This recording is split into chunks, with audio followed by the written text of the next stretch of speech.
Welcome, everybody.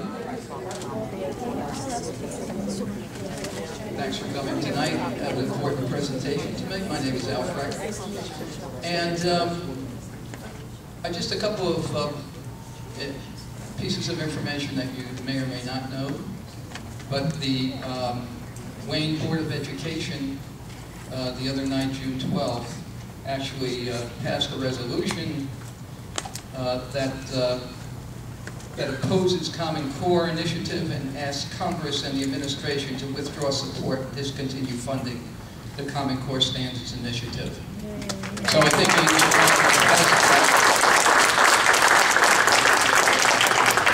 and we have some of the members here tonight from the Board of Ed, Eileen Albanese, Alan Mordkoff, and Kathy Kizek. See, everybody appreciates that. So, the other thing we learned earlier today was that the state legislature, the General Assembly, passed a bill that would slow down Common Core and investigate its standards and principles. It doesn't stop it, so the fight is not over, if you're on the side of fighting against it. Which brings up the question, we don't know who's here tonight.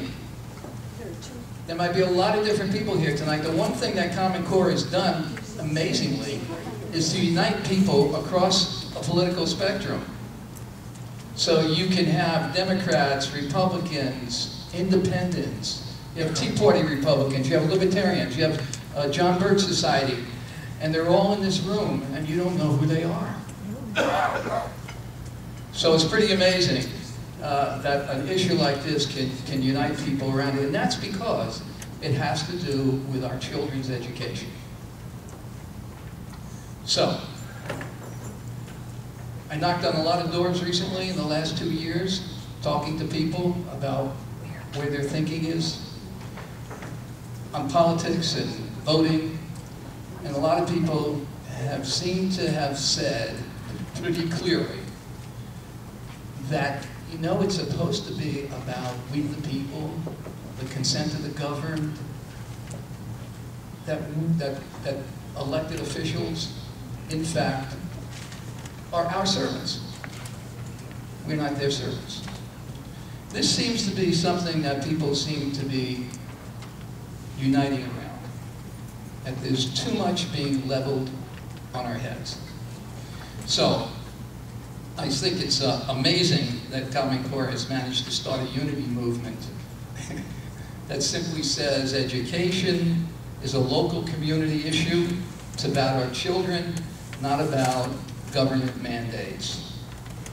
So tonight we have a Common Core presentation that is co-sponsored both by the Citizens United for Responsible Education, CURE, and the NJRTP, which is the North Jersey Regional Tea Party. So at this point, I'd like to introduce a person who has been a local leader in raising awareness of this, and she was supposed to be standing right up here, JudyPostello. Please welcome Judy.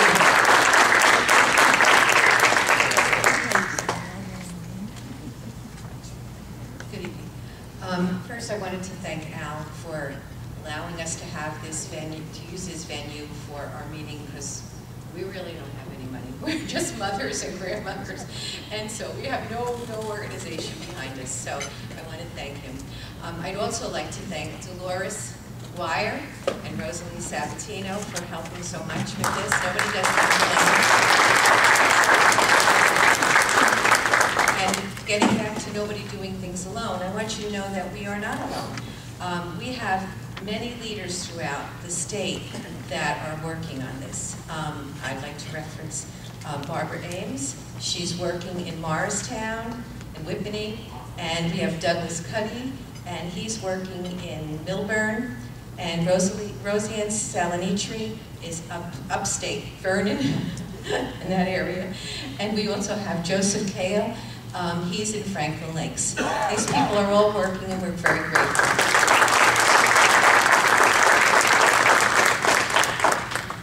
I'd like to introduce our speaker.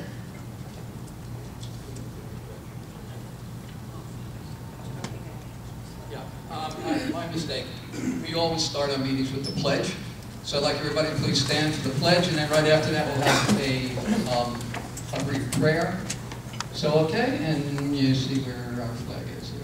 I pledge allegiance to the flag of the United States of America and to the republic for which it stands, one nation, under God, indivisible, with liberty and justice for all. Amen.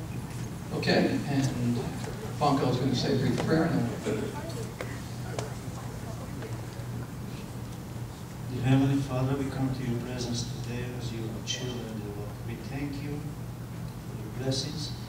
We thank you for our health. Most of all, we thank you for this country that you have guided and protected for so long. Guide us, dear Lord, to go by the Constitution, keep it, dear Lord, in everything we do, to preserve it. Guide the speakers today to do the right thing, dear Lord, through your Son, Jesus Christ. Amen.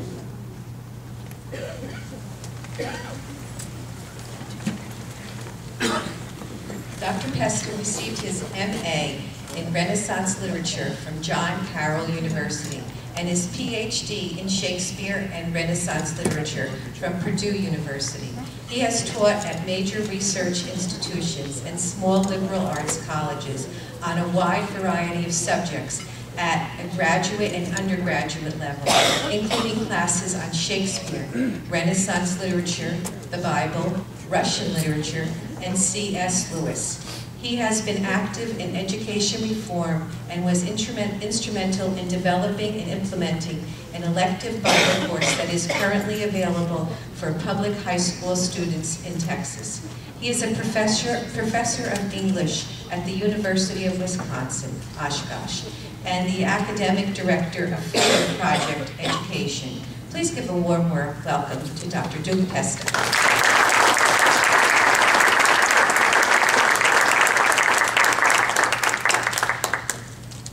Can everybody hear me okay? If it gets too loud, wave at me. I'll put the mic down, but I tend to be a bit of a big talker. So I want to thank you for having me here today. This is our third trip to New Jersey, and we've had a lot of help doing this, a lot of the good people that were mentioned here. It looks like we're going to be back again at the end of September for more talks. So this is the 185th talk now I've given on Common Core in the last 10 months. 10 months ago, I did not know what Common Core was. And since then, I've been in 185 talks in 32 different states. And I never intended it to be this way. I think if I had to go back and do it all over again, I'm not sure I would. It's been a lot of work. And the reason this happened is because the people who support Common Core aren't telling you why. The federal government's not telling you why you need this. The people who think it's great are not going around and educating the moms and dads about this. I got involved primarily because in Wisconsin, where I live now, our Catholic diocese schools took it.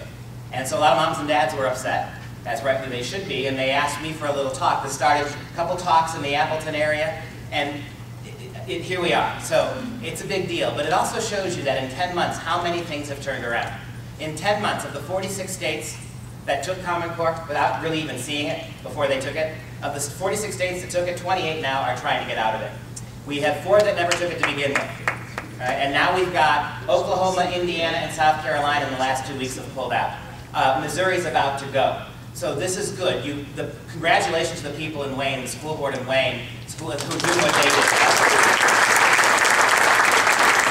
Congratulations also to your assemblyman who put forth by a 72-4 vote this motion that's got to be voted on now in the Senate, I know. But this motion that's going to really seriously look into Common Core and slow it down, hopefully before you can kill it altogether. So there's always a couple things I like to do before I start talking. One of them is, because you never know who's in the audience, I want to make it absolutely clear that as a 20-year teacher myself, both in the high schools and the universities, this talk is in no way, shape, or form meant to be anti-teacher, anti-school, anti-principal. I have a tremendous amount of sympathy for our schools, because no one in your public schools asked for this. No one in your state asked for this. That this came down from the top at the very highest levels of your state education board, your state level education. It was taken, and everybody else has to adopt it. That's true. A lot of school administrators say they like it. A lot of teachers tell you they like it, and there are a lot more who don't. And I think if we could ever honestly allow teachers to speak their minds about this without the pressure that they're getting, I think you'd be surprised at how many teachers have it either. So I'm on the side of teachers in this, and I have a lot of sympathy for the public schools in this. The second thing I want to say is, this is a hugely bipartisan problem, Common Core. In my state, everything's run by Republicans. The Assembly, the Senate, and the governorship. We have Scott Walker, right? And it is the Republicans who are stonewalling and stalling efforts to get rid of it. The people of Wisconsin want it gone. The reason they won't act on it is because it's an election year, and no one wants to go on record. Right? The bottom line is that if you go on record opposing Common Core, in a state like Wisconsin, you're going to run afoul of the teachers' union. And as we know, the teachers' unions have a lot of power in places like Wisconsin. So meanwhile, if you get rid of Common Core, that's what's going to happen. If you keep it, then you're going to have a whole lot of angry moms and dads voting. So, as often happens with politics, it's kicked down the road until the next year. Sad thing about that is that with every year this goes, it gets deeper entrenched, harder to pull out. So I want to emphasize that this is a hugely bipartisan problem. And you will see bipartisanship, plenty of blame to go around for this. And then the last thing I want to say is that I am obviously not a citizen of New Jersey. So I want to respectfully ask you to hold your questions till the end, because this can be a long talk. You can't do Common Core in 35 minutes. So it's going to be, if you ask questions in the middle of the talk, you're going to be here till midnight. And let me do it, and then I'll stick around as long as you need me to and answer your questions. But one thing I must say is, I do not know specifically what goes on in Wayne schools. I don't know what goes on all that much in New Jersey schools. So when it comes to the question and answer period, I can't be terribly helpful. If you tell me this is in our schools, I'll believe you. If you say it's not, I'll believe you there too. So I can't necessarily help you on that. What I am going to give you is a very broad and, I think, a comprehensive account of three things. How did we get here? Where did it come from? What's wrong with what we have so far? Just what we've seen so far. And finally, whenever you get this kind of government takeover of anything as big as education, there's a bunch of things that come with it that aren't necessarily related to education. We now see that with the healthcare law, right? We notice now how there's a whole lot of things that fall under the umbrella of healthcare that never used to, including now how the federal government is using healthcare as a way to come after guns. Have you seen that? Right? Guns are now a health issue. So that gives them a radical new avenue to go after the Second Amendment. Well, so too with Common Core, you'll see all these things.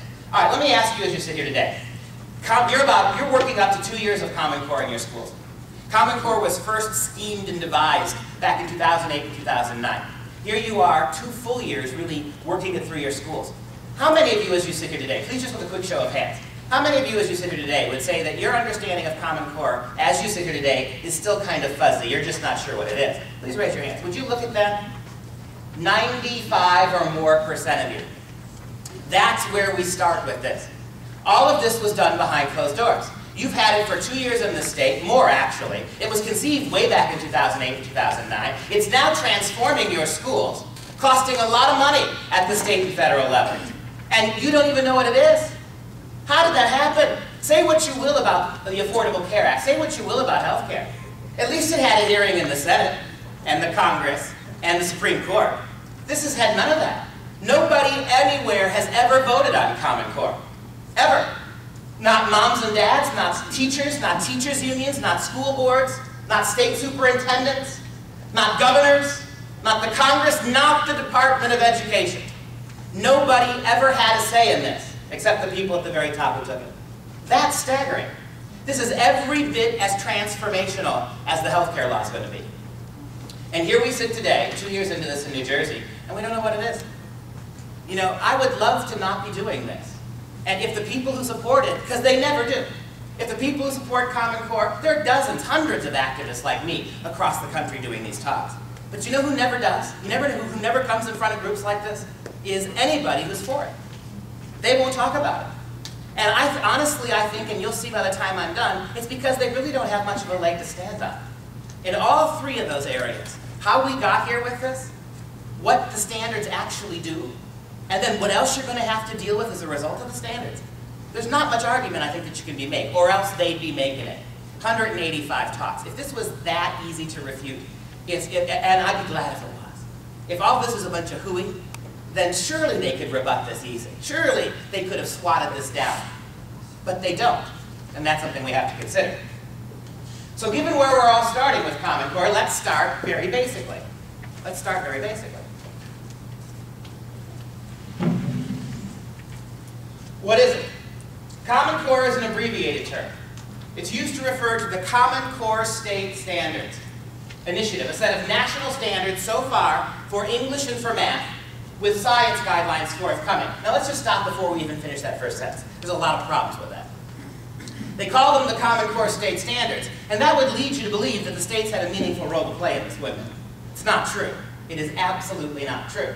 I was in North Dakota about a month ago, and got into a back and forth with the superintendent of North Dakota schools.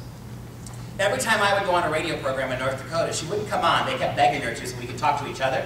But every time I would get off the show, she would come on to rebut what I said. So finally, we actually had a little exchange through a radio mediator. And she said, well, Dr. Pesta, you're just not right. 65 North Dakota teachers actually got to see the standards. Well, I said, when? When did they get to see them? Well, was it after North Dakota accepted them? Yes. Was it after they'd been written, drafted, and verified? Yes.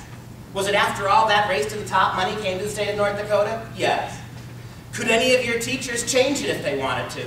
Well, no. Could they make suggestions to revise them? No. And then I asked her, she was honest up to that point, and then I said, well, and will you let us know, let the radio audience know what criteria you used to pick the 65 teachers that saw them? And that was the end of the interview. Right? And that's the reality everywhere it's been. I have no doubt that people in New Jersey saw them, and I have no doubt that some teachers looked at them. But they did not have the ability to remove them. They were not given the ability to amend them or change them. That by the time New Jersey educators saw the standards, and I guarantee you, it was a very small number of educators by the time it was all said and done. But they couldn't change them. So the states had nothing to do with this. And we call it a set of national standards for English math. Here's another interesting thing. So why are we playing with names?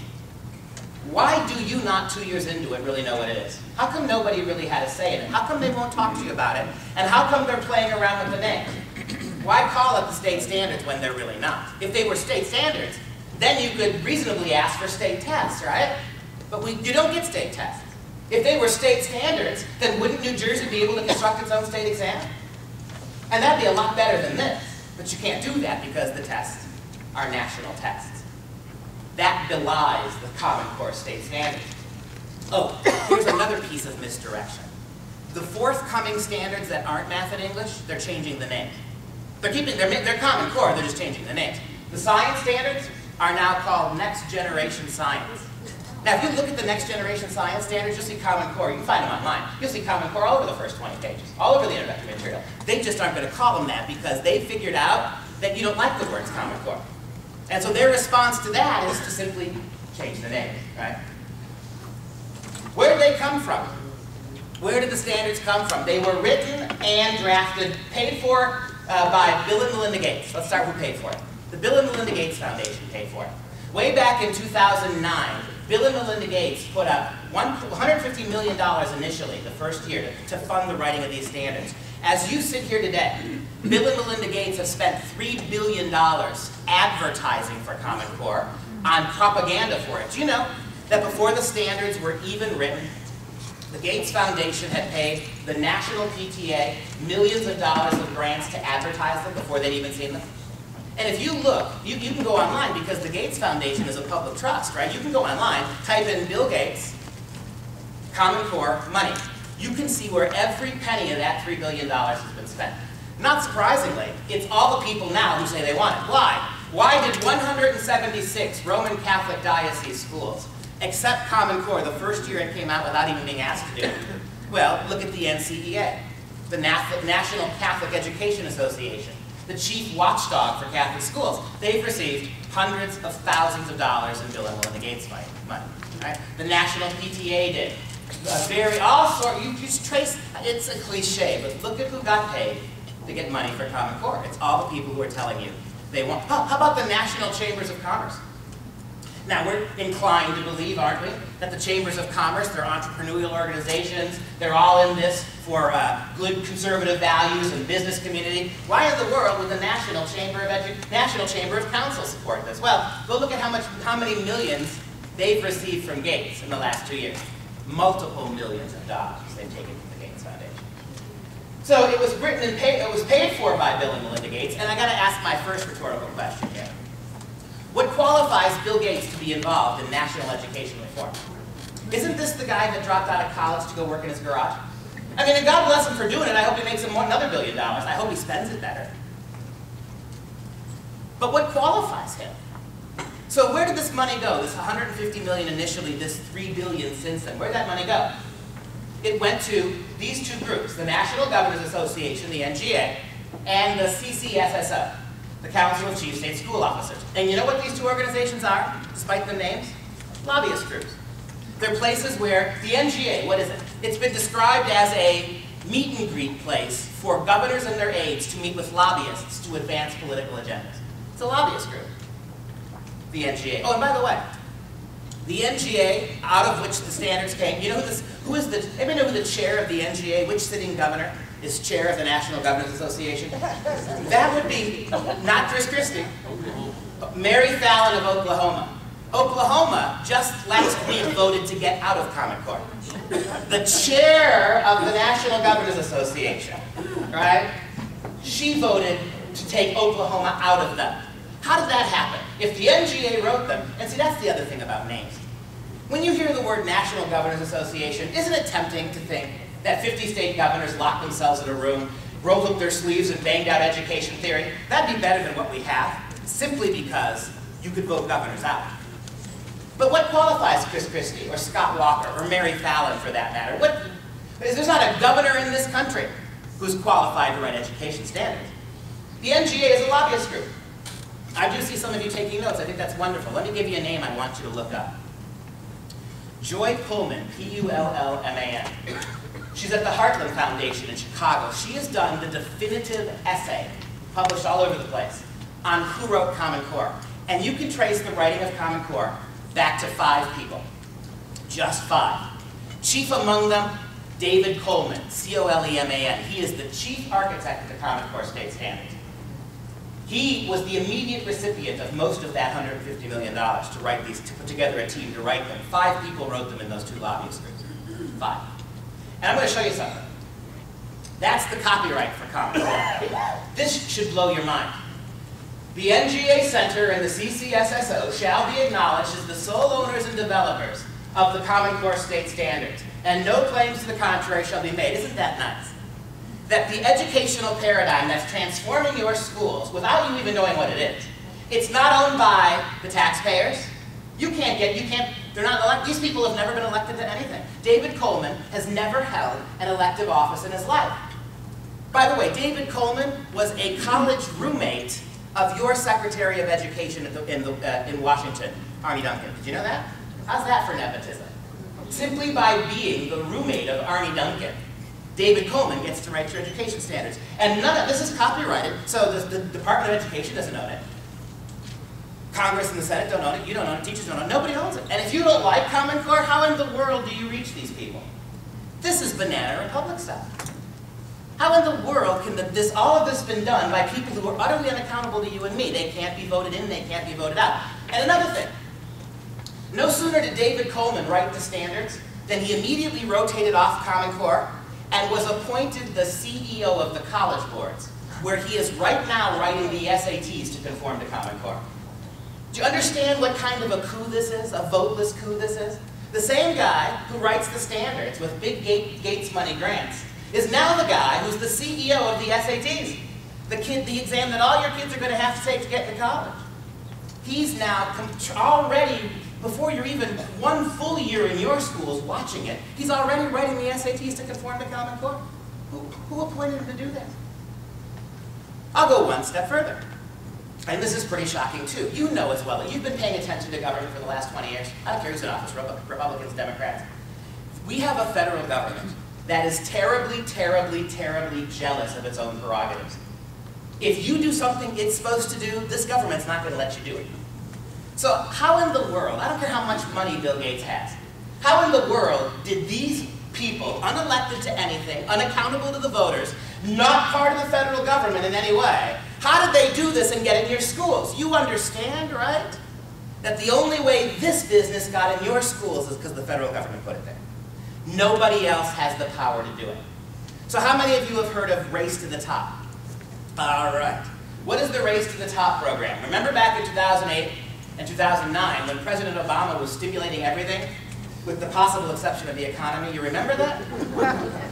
And car companies got bailouts, and banks got bailouts. Well, he also wanted to provide us a bailout, a stimulus for education.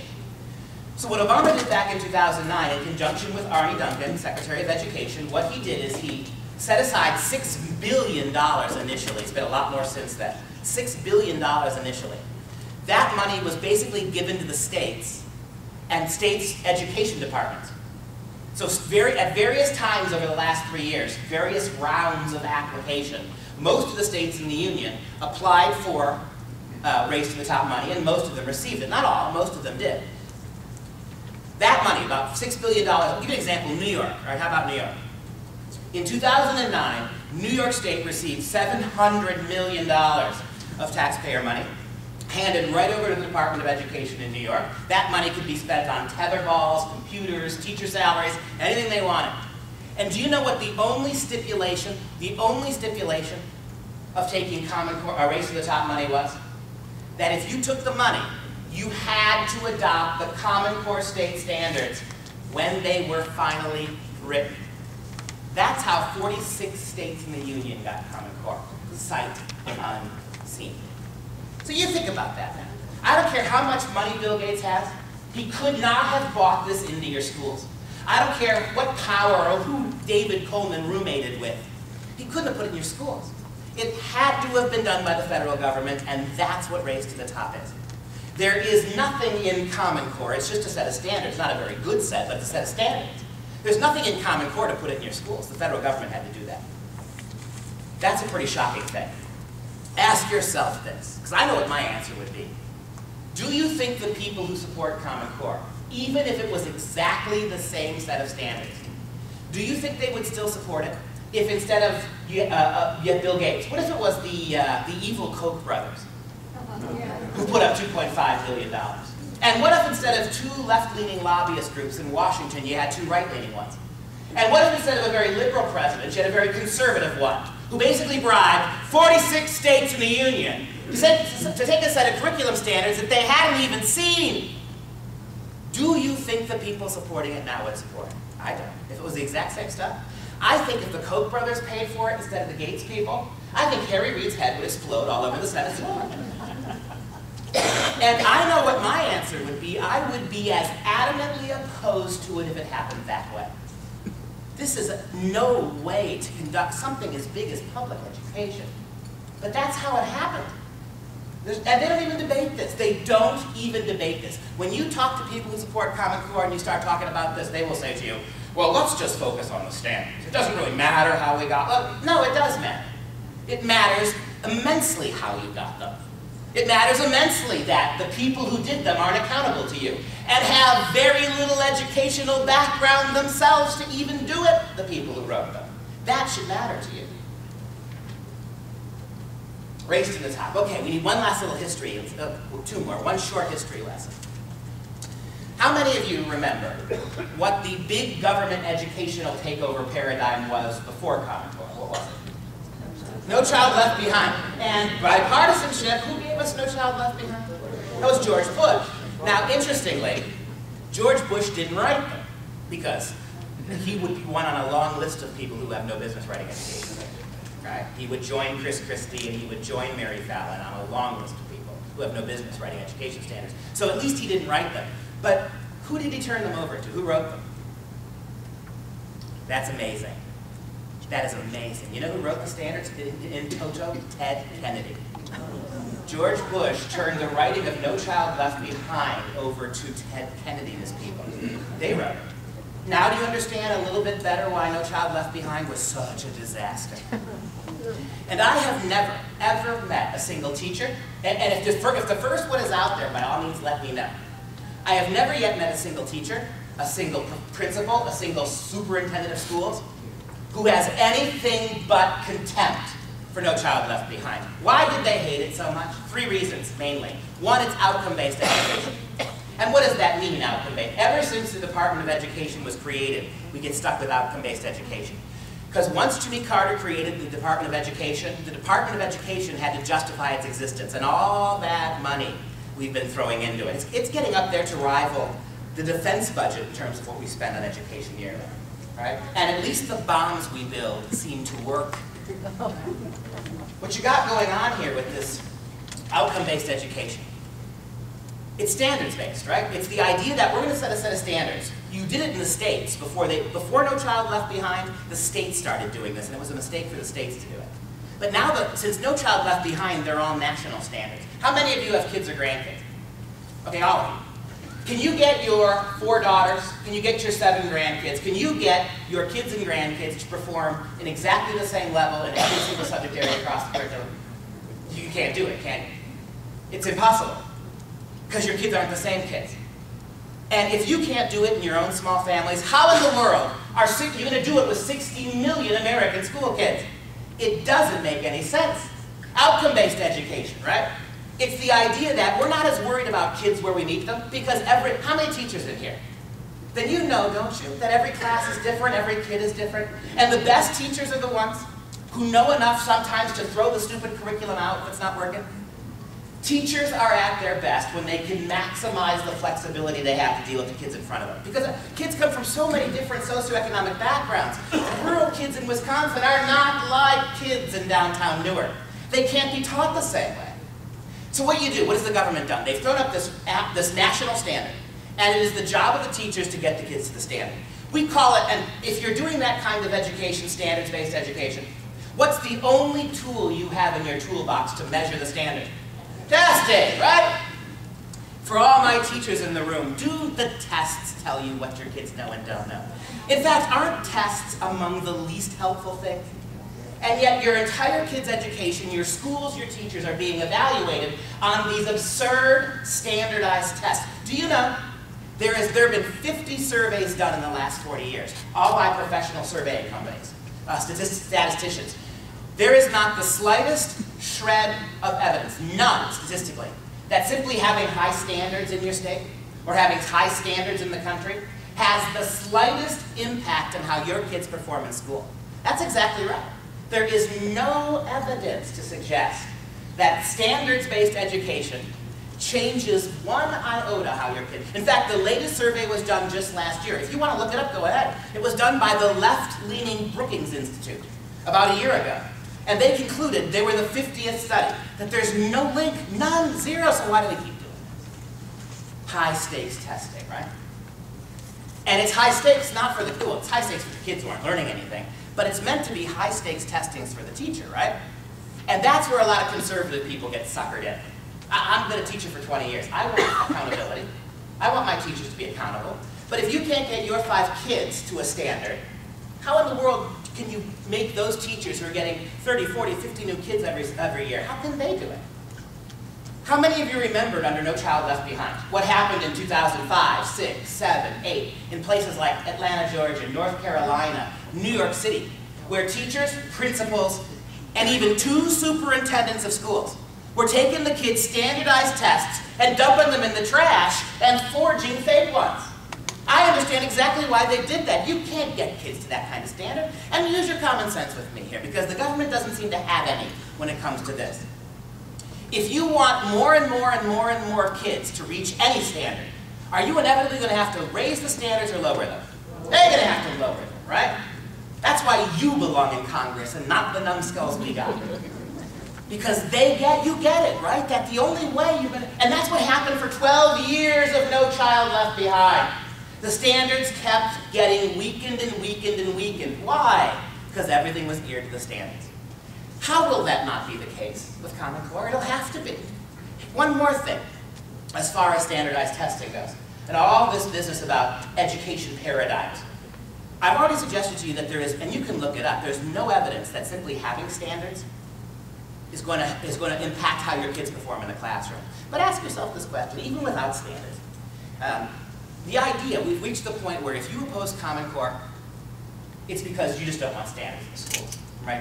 This Orwellian doublespeak you get from the proponents of big government. You've heard it before, right? Do you remember, if you oppose Obamacare, you just want people to die in the streets. If you oppose the latest radical feminist agenda for abortion, well, this is just a war on women, right? And it's the same thing with Common Core. But you understand too, I hope, that education by definition is standards. If you're giving grades or giving quizzes or giving tests, hell, if you're even taking attendance, that's a standard. Sometimes the standards have been much better. Sometimes they've been worse.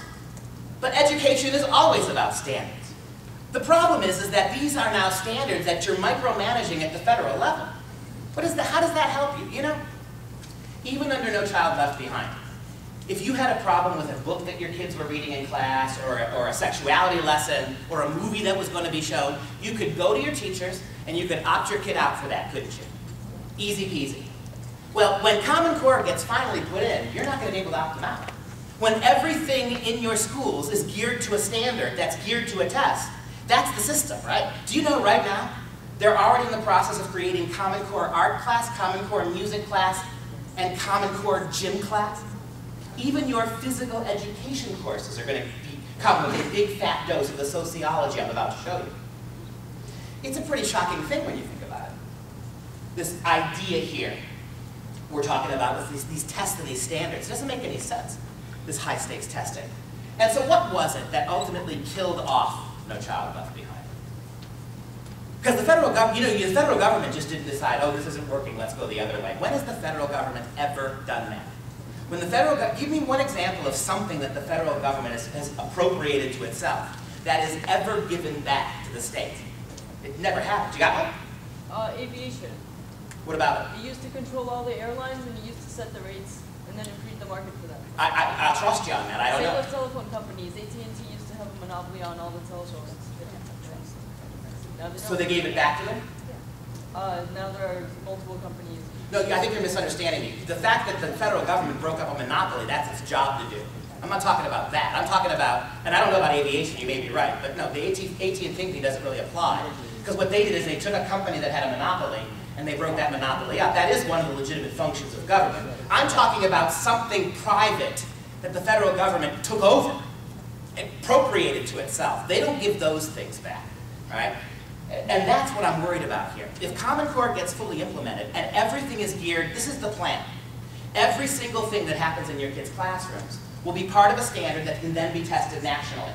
That's what they want. It's completely regimented so you can test it. If that happens, how do you opt your kids out of that? You got to go to your teachers. They're going to say, it's on the test, we can opt you out. You're going to go to your principal, who's going to send you to the superintendent, and somewhere down the line, they're going to give you the number for 1-800 Department of Education. How much Muzak do you think you're going to have to listen to before Arnie Duncan picks up the phone? This is a serious question, isn't it? You keep hearing from your schools that took Common Core, oh, we have lots of state and local control. We could take Common Core. We'll see if that's true. But before I even show you the evidence and the facts, do you honestly believe it's true? That if this thing gets fully federalized, that your states and your state school boards and your teachers are going to have a lot of, it doesn't make any sense. So that's how we got it there. And the final thing about No Child Left Behind that was such a disaster, it's one-size-fits-all education, isn't it? The reason you can't get your kids, and I think you recognize this, the reason you can't get all your kids to the same place in every subject is they're not the same. They have different gifts and talents, right? Let them become we all don't need to be CPAs. We all don't need to be English professors. Everybody doesn't have to write and read the same way, because if your goal is to make sure, in the name of social justice, because that's a lot of this too, in the name of fairness and social justice, that everybody reads the same way, everybody does math the same way, and everybody writes the same way, the only way you're going to get to that is if everybody does it at a very low level. And that's, I suppose, where I want to punctuate this introductory part here. Tell me why that's not socialism. Tell me why it's not. Tell me why outcome-based education is not socialism. What do you got here? It doesn't matter where your kids start. It doesn't matter whether they try or not. It doesn't matter whether they're good in a particular subject or not. It doesn't matter what their home life is, what their attitudes are. It doesn't matter what kind of school they're in or what kind of teacher they have. All that matters with standards-based education like this is when it's all said and done, they're going to all have to be in the same place. Isn't that what that is? Seems to me so. So, all right, why am I talking about No Child Left Behind? Because here is the definition of Common Core. It is simply No Child Left Behind on steroids. All the worst aspects of No Child Left Behind. The testing is much more rigorous. You figured that out already, right? Ask the people of New York what they think of the testing. Why is New York so desperately trying to get out now? You know, there are 3 states in the Union that had Common Core 2 years beyond what you've had it. New York, Florida, and Kentucky. They all 3 won out. They were test states. where it was rolled out early. They've had 2 full years of prototype Common Core testing. In English and math alone, the state of New York, the kids fell from about the 79th percentile all the way down into the 30s. And what happened in New York? After the first year and the first test hit, the teachers who kept saying the same thing your teachers are saying. We have local control, we can take the standards, we can go beyond the standards. That's what they tried to do in New York. And then the first tests hit, and guess what? The only thing on the test was the Common Core stuff, which means the second year for New York, they stopped teaching anything other than Common Core, because he who controls the tests controls the curriculum, right? There's no other way to, and I'll show you Bill Gates made that exact same statement back in 2009. Gates said, and I'll show you the clip in a moment, but Bill Gates said back in 2009, once the tests are aligned to the standards, the curriculum will follow as well. 2009, Gates told you that. What is he telling you? Explain that to me. And your tests will finally get aligned to the standards next spring. When the tests are aligned to the standards, your teachers will have no option but to teach what the test dictates. And that's why New York is even more progressive than you are in New Jersey. And they want out now. We'll talk about that in a moment. Oh, and one last little piece of this opening puzzle here. There was one other thing you got.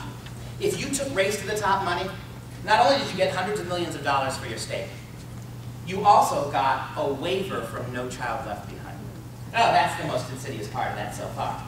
So the federal government, in order to get you they bribed you to get out of No Child Left Behind. They gave you lots of money to accept a bunch of curriculum standards that nobody had seen. And then they gave you the waiver from No Child, only to make you sign on to something that was much worse. So what was it that killed No Child Left Behind? It wasn't the federal government changing its mind. It was the ground level.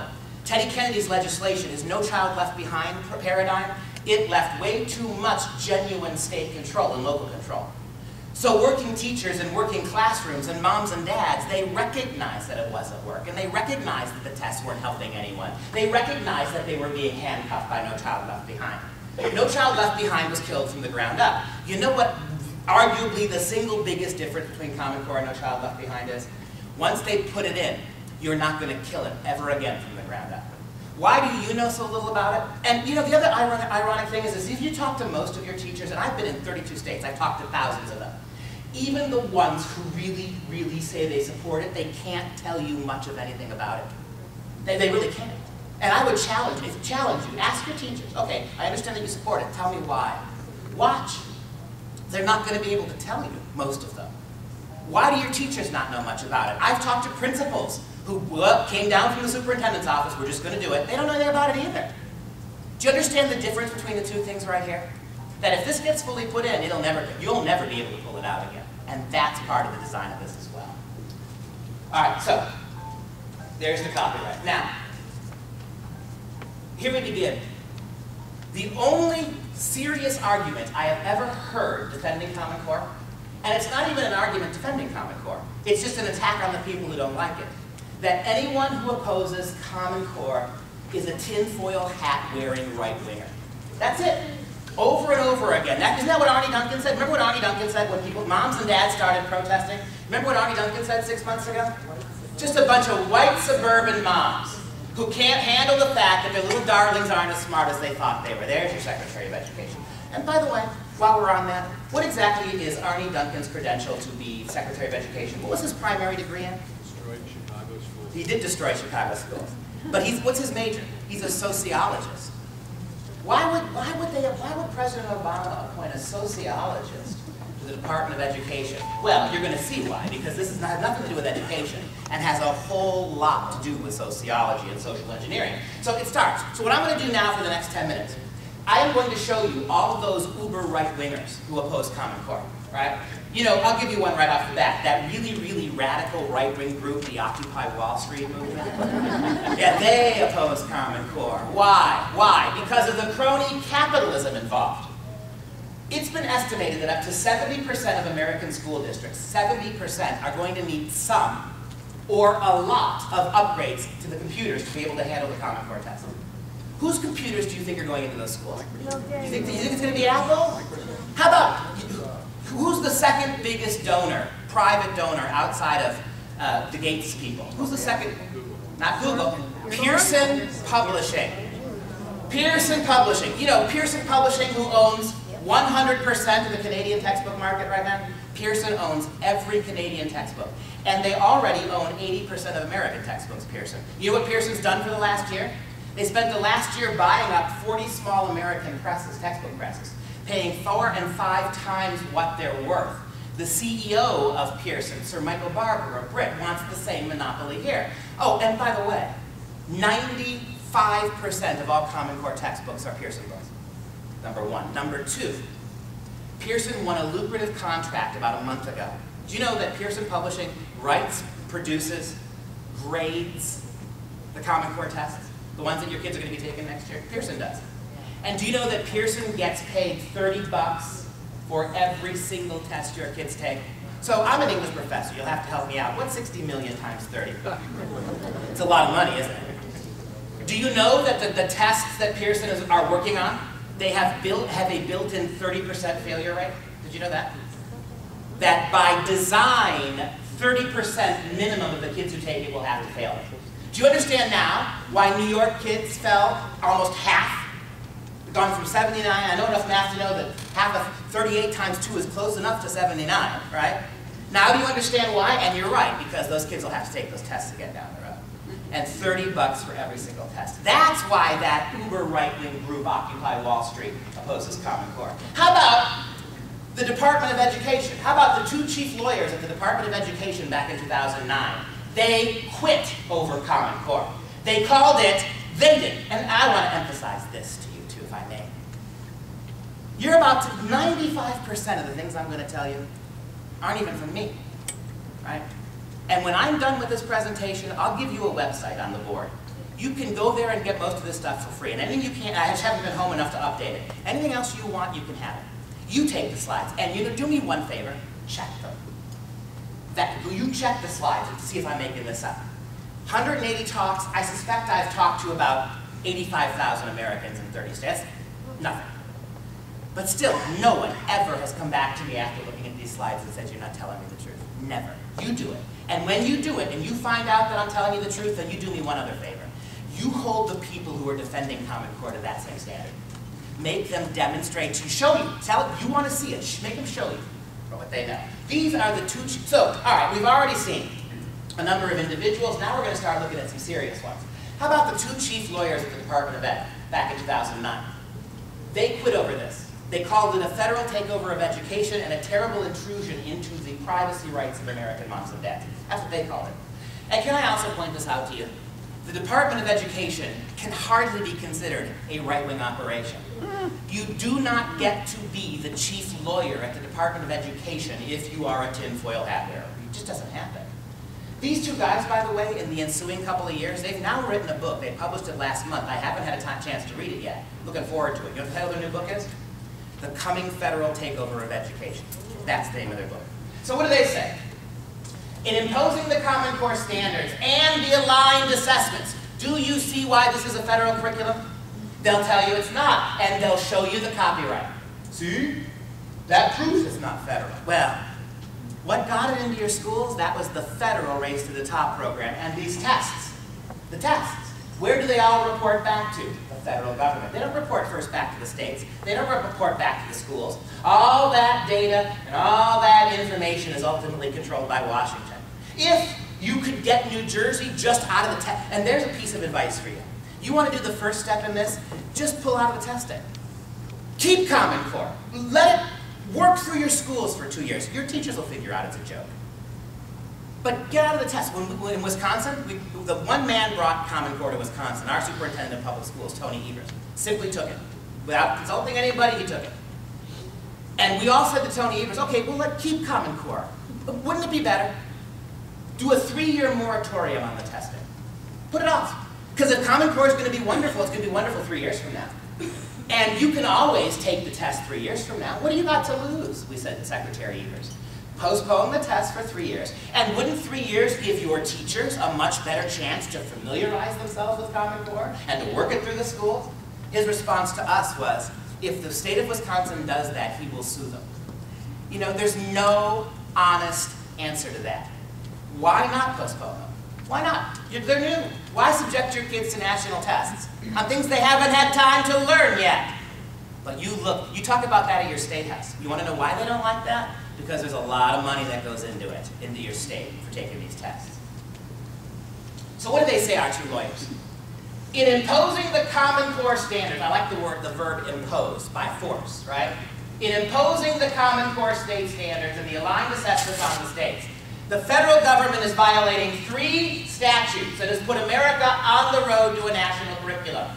With respect to the Race to the Top Common Core scheme, Robert S. Eitel and Kent D. Talbot, former Deputy General Counsel and General Counsel, respectively, of the U.S. Department of Education, concluded that, quote, these standards and the tests will ultimately direct the course of secondary and elementary study in most states across the nation, the 46 that took it, running the risk that states become little more than administrative agents for a national K-12 program and raising a fundamental question about whether the department is exceeding its statutory boundaries. Why did it happen this way?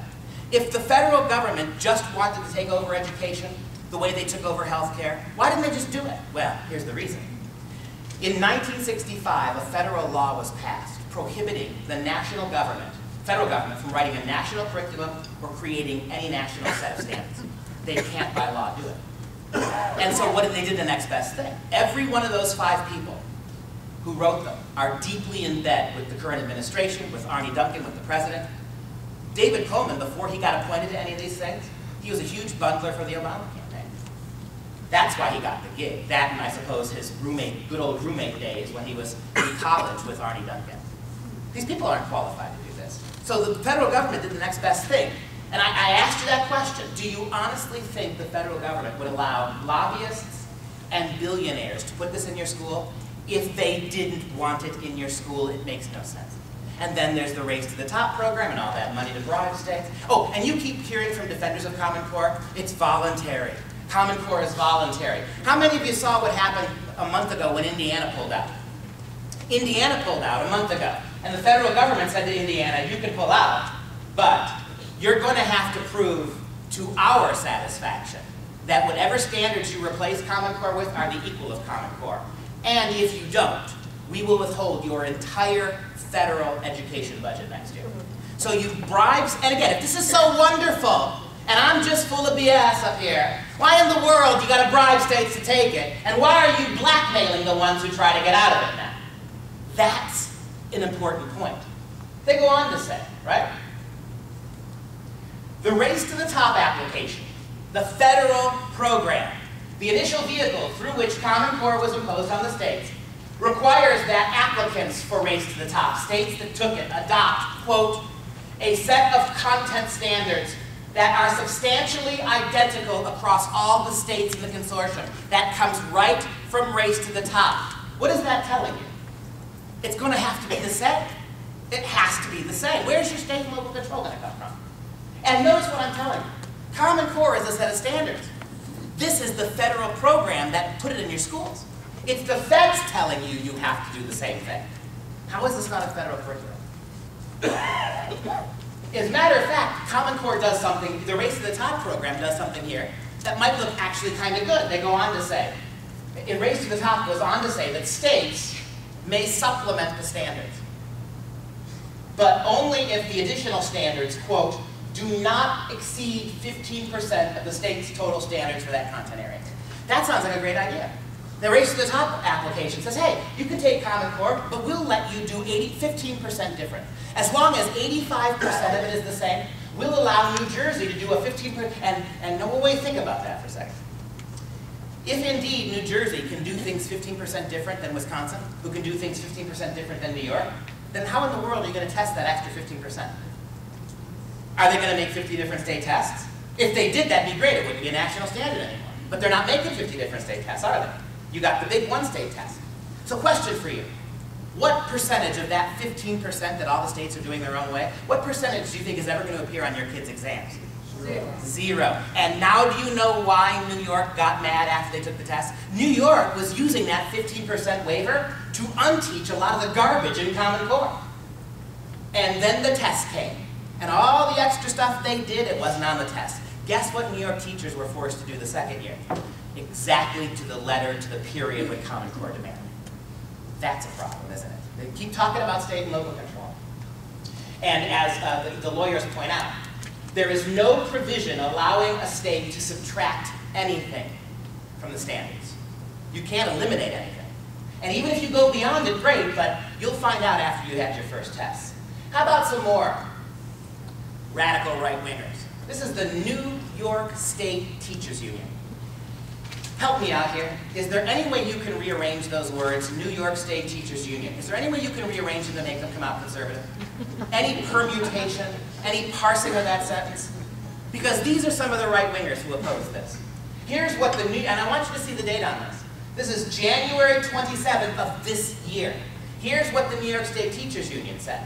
Quote, the Board of New York Teachers Union on Saturday the 27th unanimously voted to withdraw its support for the Common Core state standards as they are being implemented, and they want fired the Secretary of Education who brought them to the state.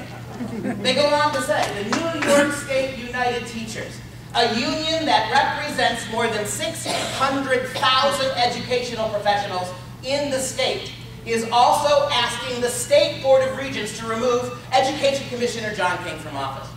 And although it had previously backed the standards, the union says it will not support the education benchmarks as implemented and interpreted. We won't support them as they are and as they are being implemented. That was in January of this year. But it gets better than this. How about February of this year? How about the NEA? How about the largest, most powerful teacher union in the whole country? Now that the UAW has been tamped down, this is the most powerful union in America. They spend more on lobbying. They take your teachers' money, their dues, and they spend more of it on lobbying than any other union in the country. And here's what the NEA said in February. The nation's largest teachers union is pulling back on its once enthusiastic support of the Common Core academic standards, labeling their rollout, quote, completely botched, unquote. National Education Association President Dennis Van Roppel said, quote, the standards will not succeed without a major course correction, including rewriting some of the standards and revising the tests with teacher input. You heard that, right? The teachers had no say in these tests. So you're going to hold your teachers accountable for a set of standards for which they cannot write the tests? They don't get to grade the tests? Do you know in New York for the first 2 years, Pearson will not even release the tests.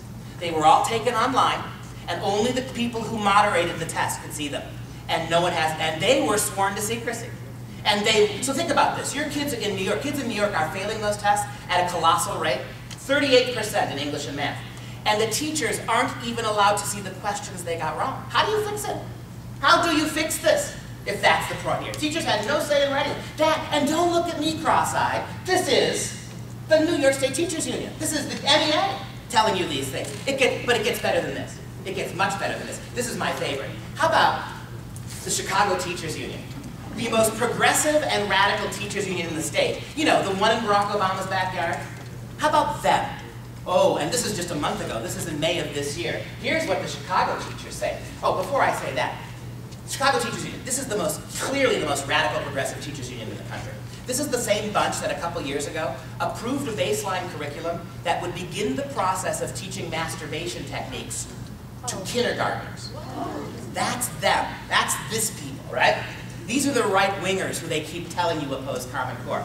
That lady right there is Karen Lewis, the president of the Chicago Teachers Union. If you walked up to Karen and said, hey Karen, you know, you're to the left of Bill Ayers, she'd smile and shake your hand and thank you for the compliment. You're doing your homework on this, you just check out her webpage. Go to her Wikipedia page.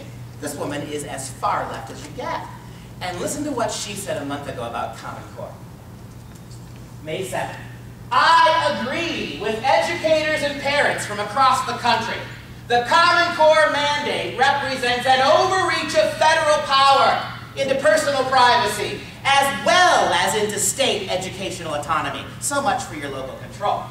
Common Core, this is a direct quote, Common Core eliminates creativity in the classroom and impedes collaboration. We also know that high-stakes testing is designed to rank and sort our children, and it contributes significantly to racial discrimination and the achievement gap in America's schools. That's the president of the Chicago Teachers. And she's right, dead right about the racist thing. You know what, where the biggest point of overlap between the right and the left is on Common Core? It's what's going to happen to inner city kids and what's going to happen to special needs kids. Those are the kids that you will never be able to fit into that standard. And because of that, these are the kids who are left on the way out.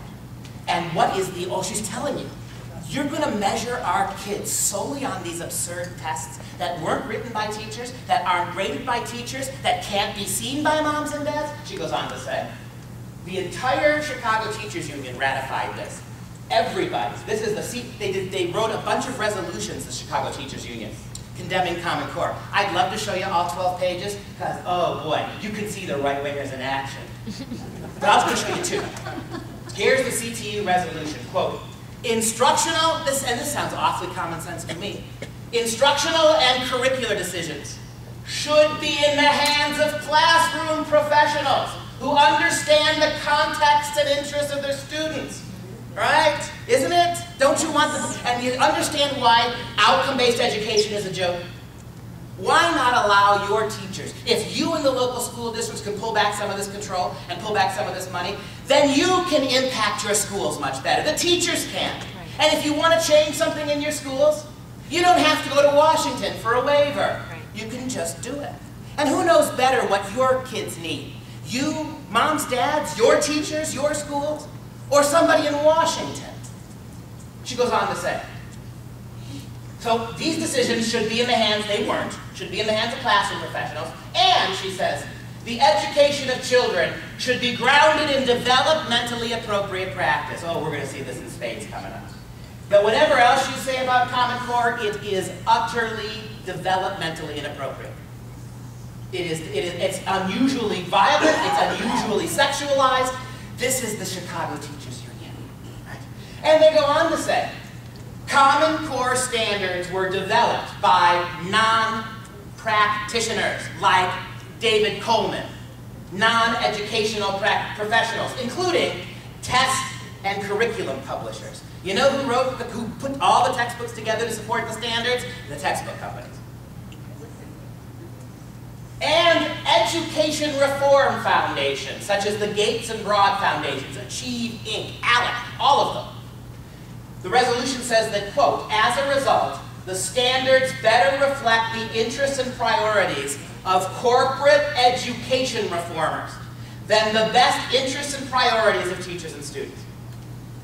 And that's President Obama's own backyard. This is Joshua Katz. Him and I are about as politically different as you can get. He is a middle school math teacher. He is a progressive. I don't agree with everything he says. But that's the person who introduced us, as Al pointed out, one of the great things about Common Core is it's motivated people on both sides of the aisle. People who have nothing else in common are agreeing on what a joke and disaster this is. This is Joshua Katz. And I think it's worthwhile for you to hear a short clip of him in his own words that I will comment on myself. He's talking about this as well. It's touring the country. Our toxic culture of education begins with a classic supervillain archetype. I focus on Syndrome from The Incredibles. The supervillain's plan is to unleash a doom onto the world that only the supervillain can stop, thus gaining all the desired power. Now this is exactly what happened in education in the 1980s and before, and then culminated in No Child Left Behind. Private education companies realized they could use public education, a multi-billion-dollar industry, to create a nearly endless stream of taxpayer money. They channeled millions of dollars into lobbying efforts and focused on two words, rigor and accountability, and put everything into place. State statutes were passed, district rules were enforced, and then finally No Child Left Behind became the national standard. Don't get me wrong about politics. These efforts were underway long before they were passed, so both parties get to take full credit for their disastrous results, especially with Race to the Top. We somehow took the education system that produced the individuals who put a man on the moon with technology less powerful than the phone in my pocket and characterized that education system as a failure, using the word accountability. We only have one way to address accountability: standardized testing. So we implemented standardized testing. And then a 1983 publication called A Nation at Risk showed standardized tests proved schools were failing, teachers were failing, students were failing, and when everything is failing, guess what we need? New textbooks, new workbooks, new resources, new training, accountability systems, new schools, private schools, charter schools, and who is it that creates all of these things that all of a sudden we need? Our supervillain, private education companies. The only way to feed a business model in this toxic culture of education is to perpetuate a picture of failure. I would love to meet any education company that has a business model that is built upon long-term student success. There simply is no money in long-term student success. Now, how is it that we can believe that a standardized test is what accurately measures student achievement? How can we believe that it measures student growth? That moment when the student's light bulb is finally lit, aha. That moment when a student says, thank you for helping him graduate with a 2.0 GPA. How can we attach a number to that moment when a third grader finally has the ability to write his own name? Who, by the way, has been labeled a failure for himself, his teacher, and his school. Yet we crave education standardization. We believe we need these high-stakes tests because we eat up the misinformation provided by these companies and policies using a false validity of their testing results. Our testing culture begins in elementary school. Colleagues of mine work with third graders who suffer from anxiety from high-stakes testing. From a one-day, one-shot, 4-hour computer-based test, the future path of a student is set, an academic identity is established, and a message is delivered loud and clear: either you can or you can't make it. And no matter what the teacher tells the student about how good they are or what talents they have, if the student doesn't score well on that high-stakes test, the third graders know exactly what it means and begin to define themselves. And it's starting to happen now in kindergarten. So we continue this barrage of standardized tests, and the students continue failing, and the districts have to continue the next initiatives that can solve the problems. Who is it that manufactures these products? Who creates these solutions? Our supervillain. Private companies like Pearson and McGraw-Hill, who operate off policy and legislation written by nonprofit organizations and lobbying groups like ALEC, the American Legislative Exchange Council. The Common Core will do even more damage because of its emphasis on high-stakes testing matched with its myopic standards that are disguised in critical thinking. I've seen my daughter's kindergarten and first grade assignments. This isn't critical thinking. This is developmentally inappropriate rote. You think they could fool me with this stuff? Any education reform that doesn't address high-stakes testing and the non-cognitive factors of true success like character and integrity is a complete waste of time, and it's killing our kids. Couple things there. You know, the first thing I would say is, I'll tell you one thing I disagree with him on. I 100% with him. The venality of these testing companies, the Gates Foundation, the Broad Foundation, these special interest groups, I get it. But as bad as they are, without federal government permission, they couldn't do it. This is an unholy alliance between an out-of-control federal government and a small group of crony capitalists. He misses the point on that. By all means, blame the textbook companies, but you got to blame, but none of those guys would have the ability to, without that lobbying, to put it in your schools. So the feds are just as bad on this. One thing he said that I absolutely loved, and I wanted you to hear it from him. He's right. We, in the late 70s and early 80s, right, when the Department of Education was being born, right? And what do people do with all those countless billions of dollars that the Department of Education gets every year? Well, they get lobbied, don't they? People are lobbying the Department of Education to spend all that money on them.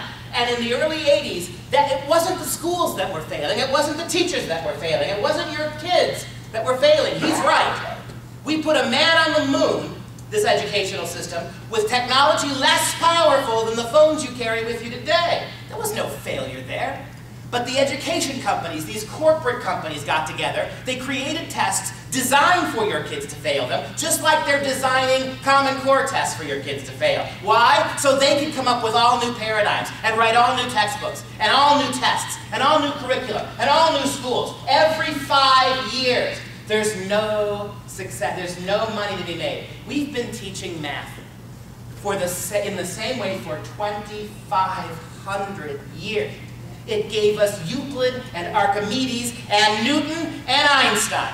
And 30 years ago, we decided it was a failure and created new math. And what has happened to your kids' math ability in the last 30, 40 years? Boom, right? We were doing it the right way. And what he tells you there, I think, is exactly correct. And how about the man himself? How about Bill Gates? Here's another right-winger for you. Bill Gates said in 2009, and I quote, "When the tests are aligned to the standards, the curriculum will line up as well." Now that should be rudimentary. If everything's based on the tests, and the tests are geared to the standards, then whoever writes the tests, and hint, hint, hint, as Karen Lewis told you, it's not your teachers. Whoever writes the test determines the curriculum, and that's the textbook companies. And you understand why Common Core will be a failure? It's a failure philosophically, but it will be a failure because if it succeeds, then once you write the Common Core textbooks, it's over. Why are they, and do you understand what that's doing to your kids? They're making your kids take these tests, and they have written them. Usually teachers curve grades to make students perform better, right? You remember your calculus class or your chemistry class in college? I remember mine. Whew, that's why I became an English professor. I remember my math professor gave me a pity C in my college calculus, and he said, "Son, I'm giving you a C because I want to fail you and inflict you on another math teacher. Go major in something else." And you know what? He was 100% right about that. And so Common Core ultimately is doomed. But it's doomed not because the federal government's going to relent. It's doomed because if it succeeds, like anything else, they'll have to get rid of it because there's no money in success.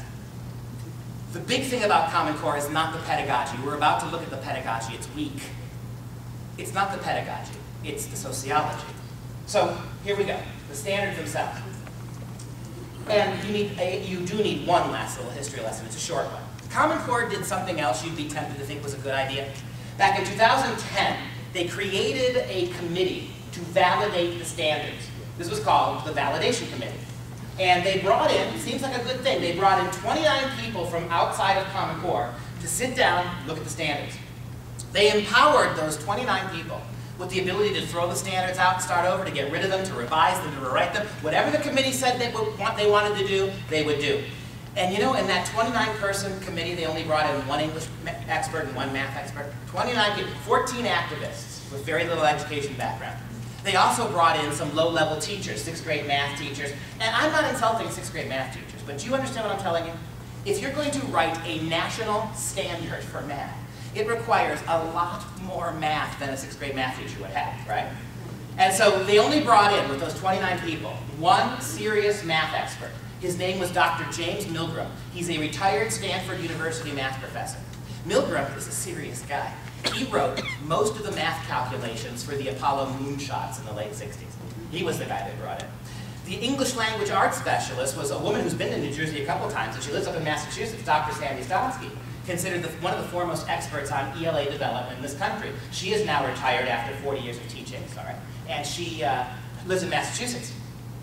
These were the two experts they brought in. They both voted no, categorically, and they convinced other people on the committee to vote no.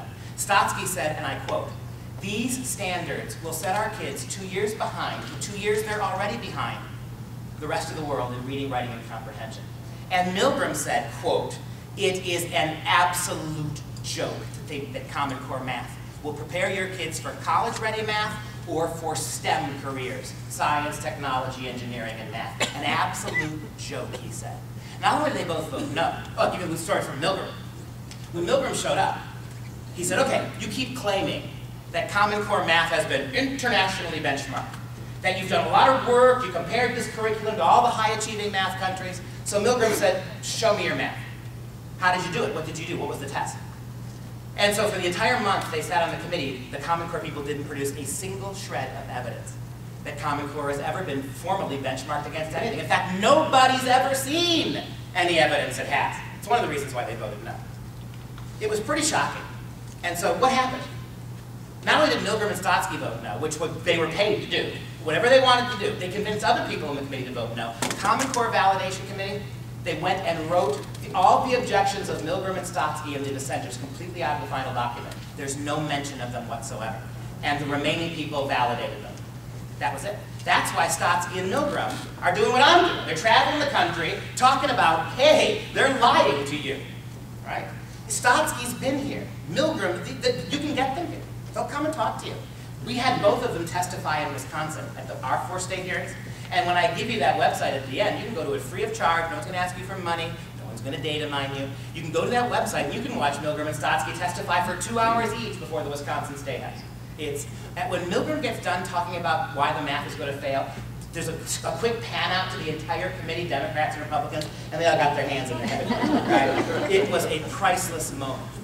But this is the guy that was in the room. She's the woman who they, the Common Core people, hired to validate their standards, and they refused to do it. This comes from standing. And as an English professor, it makes perfect sense to me. I've also written, as they said in the introduction, I've also written some curriculum standards for Texas. I know what it takes. It takes a lot. Sandy's point is that what's the problem with Common Core English? Well, last thing. I'm trying to suggest to you that Common Core is 3 things. And to understand it, you have to have all 3. It is the feds through Race to the Top. The feds put it in your schools. The feds are in charge of the tests ultimately. It's the feds who put it there. Number 2, it's the committee itself. And the shady background and the conflicts of interest. Really, the CEO of the college boards now, the conflict of interest by the people on the committee who wrote it. That's the second thing. And the 3rd leg of this stool is the textbook companies. Because one of the most dishonest things I hear in talking about Common Core from people who support it is, it's just a set of standards, there's no curriculum. Are you kidding me? What do you think the textbook companies did when they wrote the standards? When they wrote the curriculum and the pedagogy in the textbooks? What did they do? When they wrote the textbooks, they geared it to what? Do you know, before the standards were even finally validated and approved, the textbook companies had already put together hundreds of textbooks before they'd even seen the final draft of them. Before Stotsky and Milgram were even called to evaluate the standards, the people on Common Core were already working with the textbook companies to put the curriculum together in place. The idea that the textbook companies did this in a vacuum. Well, what were they using? They were using the standards. Yes, it's true. The Common Core committee did not write any pedagogy. Why would they have to? The curriculum companies did all that. And the idea somehow that these 3 things, that's the thing that is so maddening. No one wants to talk about, no one who supports it wants to talk about the way the 3 things, Joshua Katz just did, the way these 3 things work together. If you insist on one or the other, the whole thing, it's a kabuki dance. You tell them the federal government did this and they point to the copyright. No, it's not, right? You tell them, well, the standards are curriculum. No, they're not, they're just standards, right? Oh, and if the textbook companies put things in the curriculum that aren't good, you can't blame the standards. Of course you can.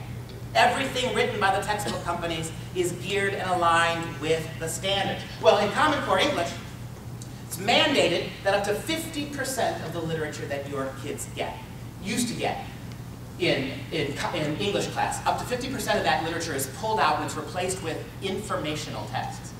Right? These are almost exclusively government pamphlets. So why do we read literature in English class? When you put your kids to bed at night and you want them to go to bed, and you read them a bedtime story, why don't you read them a Bill Gates computer manual? I mean, seriously, wouldn't that do it? But you know, you read your kids stories that get their hearts thumping, the adrenaline flowing, their little eyelids batting. That's just stimulating your kids when you put them to bed. It's hard to get them to sleep. But you do it because you know instinctively that that's how kids learn to read. Why is English literature-based? Because that's how kids learn to read better, learn to read more complexly, learn to love how to read. That's how it happens. Well, Common Core pulls 50% of that literature out. Literature that, by the way, has another function. All of that literature exposed kids to a coherent overview of our 2,000-year Judeo-Christian history. All of that literature, American literature, that gave kids for 300 years a general sense of what the American experiment was, why liberty mattered, and what it cost to get it. All that's been pulled out now by design, Sandy says. that the people who wrote this, they don't want your kids to have a coherent sense of their heritage or of the Western tradition. So, look what you get. Here, let me show you some of these exemplar texts. Here's some of the informational texts your kids will now be reading in English class. By the time your kid's a freshman in high school, he'll be exposed to this. Recommended levels of insulation. A report released in 2010 by the EPA and the Department of Education.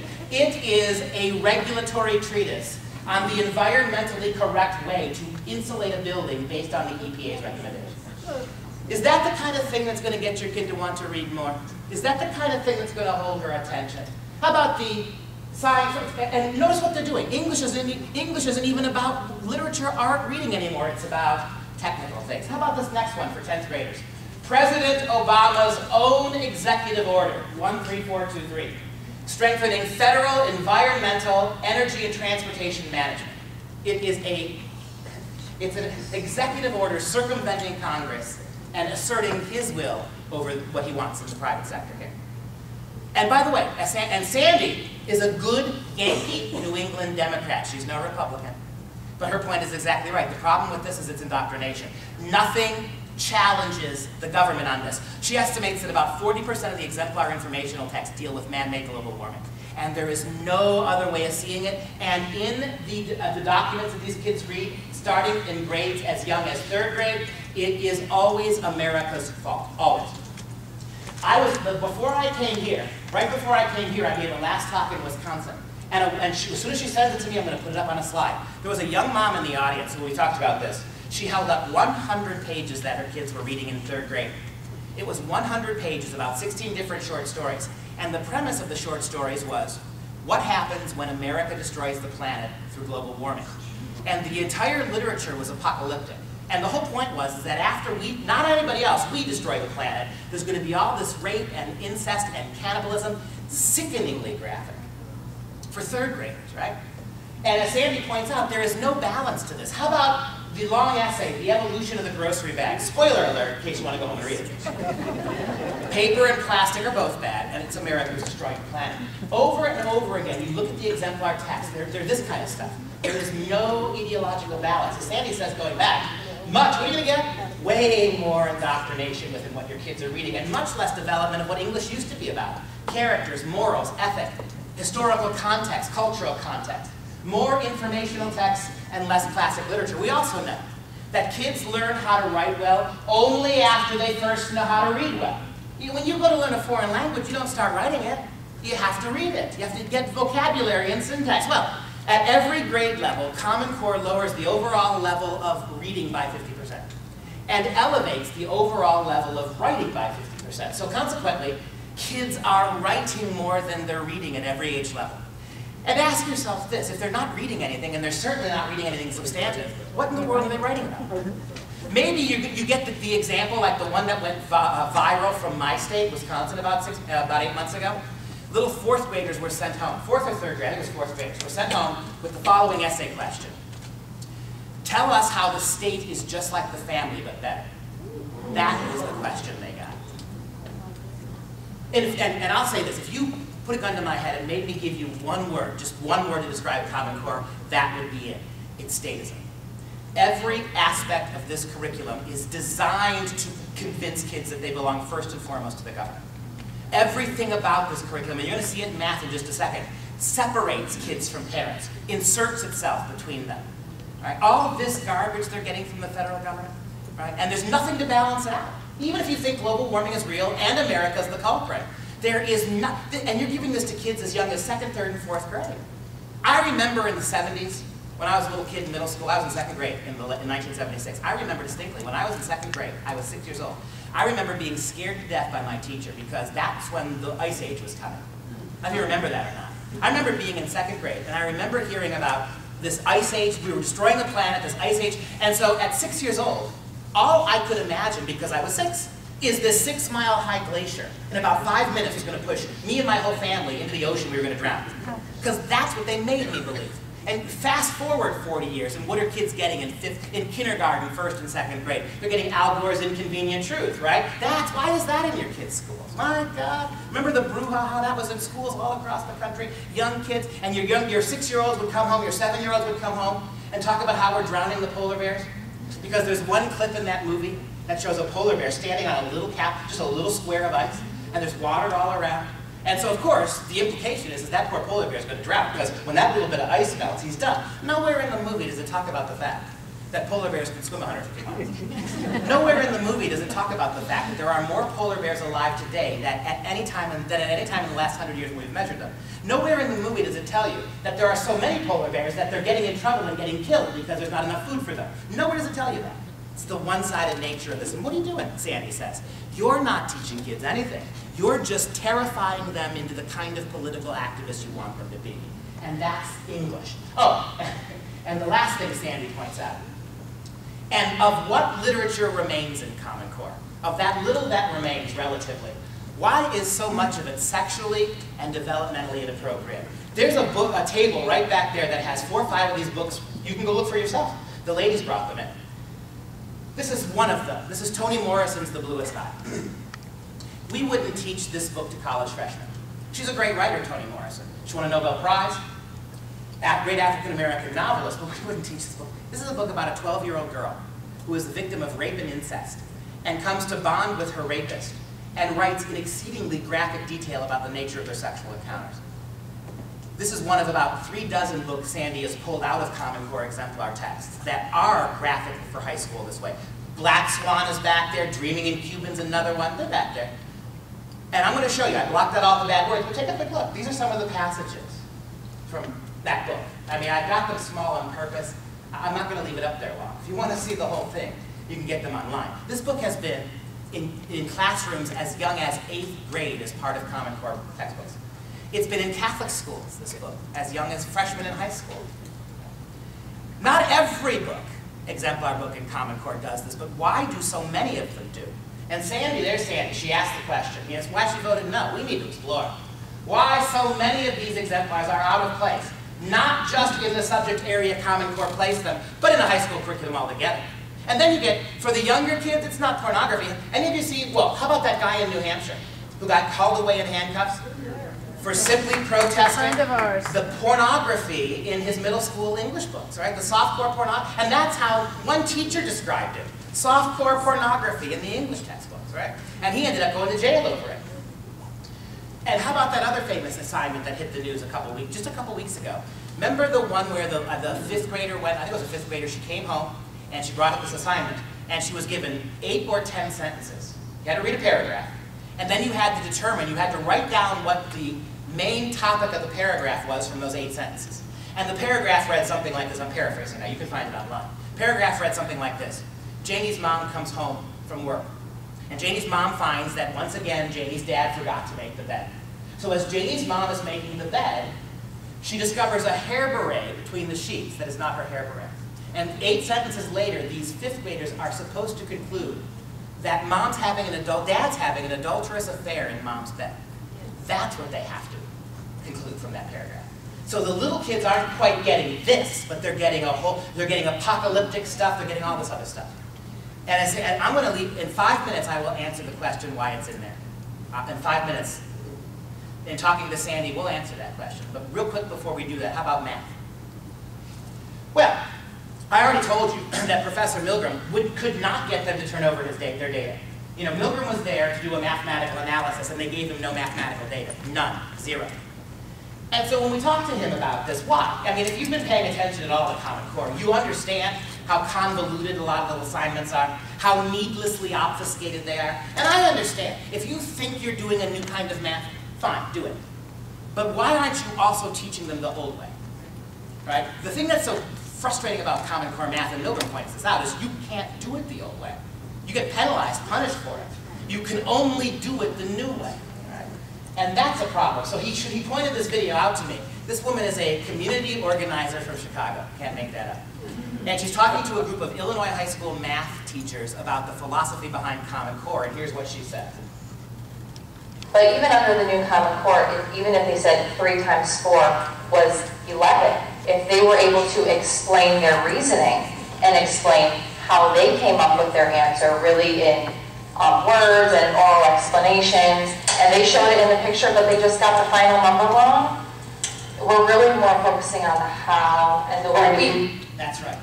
The final answer is less important than the process. And to be fair to this woman, she's asked a little bit later, one of these teachers raises her hand and says, you know, the right answers do, please tell me, right answers do matter. She said, yes, but it's the process. This is process math, right? And so this is community math. One of the primary ways that Common Core elementary math is being taught, certainly being taught like in places like New York this way, is the so-called parent share program, where kids get put in groups of 2 and 3. And the teacher doesn't teach math at the board. The teacher simply hands a problem to the kids. And it's the job of that little group of kids not to get the right answer, but the first job is to all agree on what they think the answer is. So there's all sorts of examples online you can find. We have one, a mom sent us. Little boy, 3rd grade multiplication question, 6 times 7. He wrote 42 down, got it marked wrong, and in red pencil the teacher wrote, the 2 other children in your peer group agreed on a different answer. So they got it right. You couldn't agree with the other 2. So this little kid got, another little boy, in an addition problem, the answer was 111. He wrote 111 and got it marked wrong because he didn't draw the required 111 circles to validate the answer. So Professor Milgram gave me one, there's value, look, this is getting to be a big deal. Do you know who the comedian Louis C.K. is? I didn't know, he's a big lefty Hollywood guy. But I saw the YouTube. He was on the David Letterman show about a month ago with his kids' Common Core math. And those 2 spent a half hour just ripping on it. Stephen Colbert, another one of those right-wingers, he was just ranting and raving about the absurdity of Common Core math. This is getting big. You won't believe this. I got to tell you this story. I flew from Saturday, 2 days ago, I was in California, Los Angeles. And I gave this talk at a homeschool convention there. A woman comes up to me afterwards, and she is the wife of Bernie Taupin, the guy who wrote all of Elton John's songs. Yeah. So that was really cool for me, but she's homeschooled, she's got 2 kids, and she's freaked out about Common Core. And all her friends up in Long Beach, she said, are really freaked out about this. This is a big deal, right? And so we got one more little clip. You can find thousands like this. Milgram really liked this one because the mother in the clip has a lot of math in her background. She's a former student of his, I believe. So he knows her. Here's a woman who's a math teacher, a high-level math teacher, who cannot help her 3rd grader with her math homework. And so she puts the kid at the board, and watch what happens here. Here's the hard math problem. Just add 3 numbers. 1568, 1423, and 680. Just add those 3 numbers. So what I want you to do is, can you solve that problem showing me the way that you learned how to solve it in school? And talk to me while you're solving it. So we learned that a big square like this is 100. So we could make that 100 into a cube, which would make 1,000. So a cube is 100, and so a cube is 1,000, a square is 100.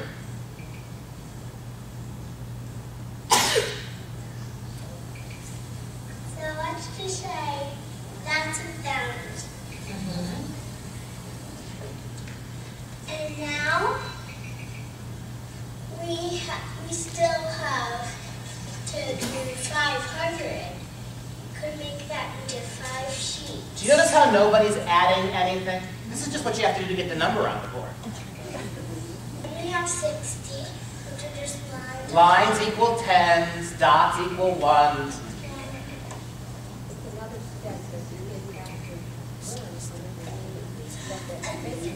For her birthday, she got 1,000. So now you got to put the second number on the board.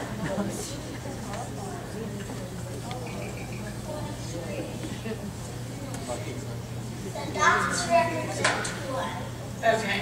So now we have to add all of these together. So you can make 1,000. All of these together is 400. Now you need 600 more. So now I'm going to write the numbers down.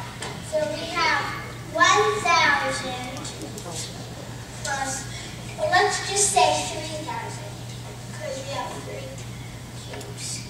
3,000 plus 100. So now we can erase all these sheets and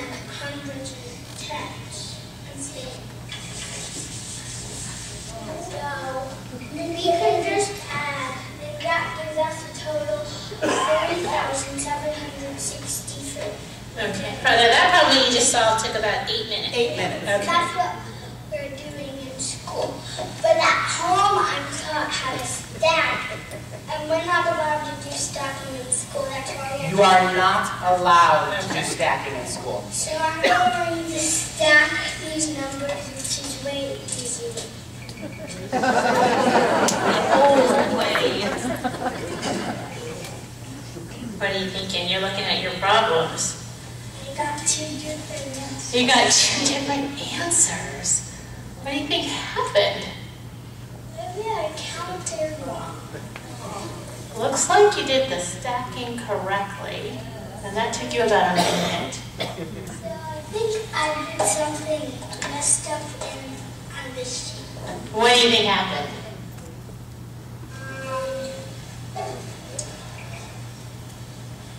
Well, since that way was more confusing and it was like... Out of the mouths of babes. Out of the mouths of babes. So look, and the thing is that if every time you did Common Core math, a square equaled 100 and a cube equaled 1,000, then even I could figure it out to help my kids. But it's never the same way twice. Sometimes it's dots and dashes and wavy lines, right? Sometimes it's drawing animals and counting the legs of the animals to get, it's unbelievable. And, you know, and he's dead, and I don't want to be glib about this. As somebody who was a bad math student, I understand why maybe kids can learn in different ways. But if what you, then why not teach them the stacking method, which we've been doing for 2,500 years? Why not teach them that way? And then for those kids like me who still can't get it, then, although, tell you what, tell me this isn't true. You put a bad math student like me with 4 other kids in a group, I'm going to agree with whatever they say. 6 times 7. If a kid wants to write 477 million, he knows what he's talking about, fine with me. Because the assignment is not for me to get the right answer. It's to agree, right? And if you let me 8 minutes to do that one simple, stupid little math problem, do you understand now why there's not that much math happening in Common Core schools? As Jim Milgram points out, it asks way too much math of young kids who can't do it yet. And by the time they get old enough to do it, not nearly enough. That's why they're not ready. Oh, and here's another name for you. Jason Zimba, Z-I-M-B-A. He's the guy, one of the 5, who is most responsible for Common Core math. He's the guy that crafted it. He's a former student of Milgram's. And Milgram says he does not have enough math to do it. And Milgram, Zimba himself admitted 2 months ago in the newspaper, I find it, he admitted, he said it's exactly right. Common Core math will not prepare your kids for college level math. He says maybe the really bright ones will be ready for 2-year technical college math, maybe, he said. So why are they doing this then? Oh, one more thing for you. In every high-achieving math country on earth, Sweden, South Korea, every one of them, kids routinely start algebra in 7th grade, or even 6th. In No Child Left Behind America, kids routinely started serious algebra in 8th grade. And under Common Core, algebra is pushed into high school, with 9th grade, which means your kids will not be able to get calculus and advanced math in high school. That's why Zimba said they wouldn't be ready. And as Milgram points out, where are your doctors and your architects and your engineers going to come from? If they're not getting, and we know this, right? Not every kid, what is it, 1 in 10 maybe, who can do math at that level? Well, so what? The world needs more than CPAs, ladies and gentlemen. But those kids who can do math, let them do it. And kids like me, and when I was in 3rd grade, I told you I had a 2nd grade math level. Horrible. But when I was in 3rd grade, I also had a college level reading. That's probably why I entered the high finance world of English professors, right? Because I could read at a high level, and they let me read at a high level. Do you know, in the last couple of years, we've lost more gifted and talented education programs than in the last 40 years combined? Why? Here's another little design feature of Common Core.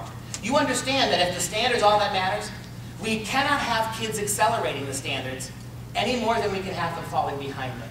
Because when, in fact, if you had to pick, if you're Common Core, you would much rather have kids fall short of the standard. Why? Because it's easy to lower the standard. If you've got kids who are leaping out ahead and pulling it up, what's that going to do to the standard? And that's why we're, oh, and you don't believe I'm telling you the truth on this? Take a look at this. This may be the most annoying thing I've showed you yet. Sorry. This might be. This is one of 25, so far I've found 25 different American school districts, 25 so far, and I haven't looked all that hard, who are now threatening and warning their moms and dads not to let their kids go ahead in math. Don't you dare let your kids learn more math than we're teaching them. This is from I was out in California. I was out in the Irvine School District. I had teachers in the talk that were mad about this. Irvine Unified School District, Orange County, California. Here's what they warned mom and dad, and then they threatened them. What happened was, you had some moms and dads that were freaking out in California because by the time their kids were in 4th grade, they still were not able to add and subtract independently. So moms freaked out. They started hiring tutors and making their kids work ahead. Well, here's the school's response to that.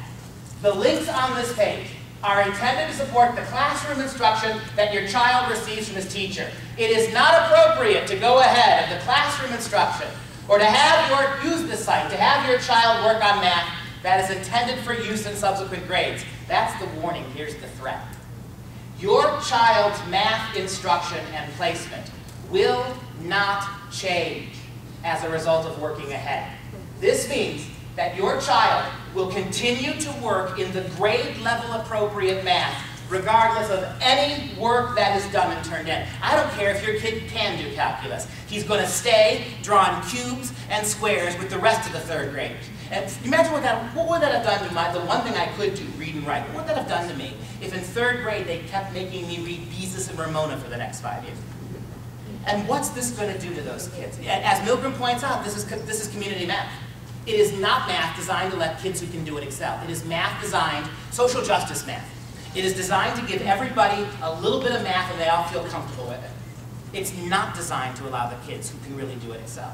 And we're back to socialism, aren't we? Isn't that outcome-based education?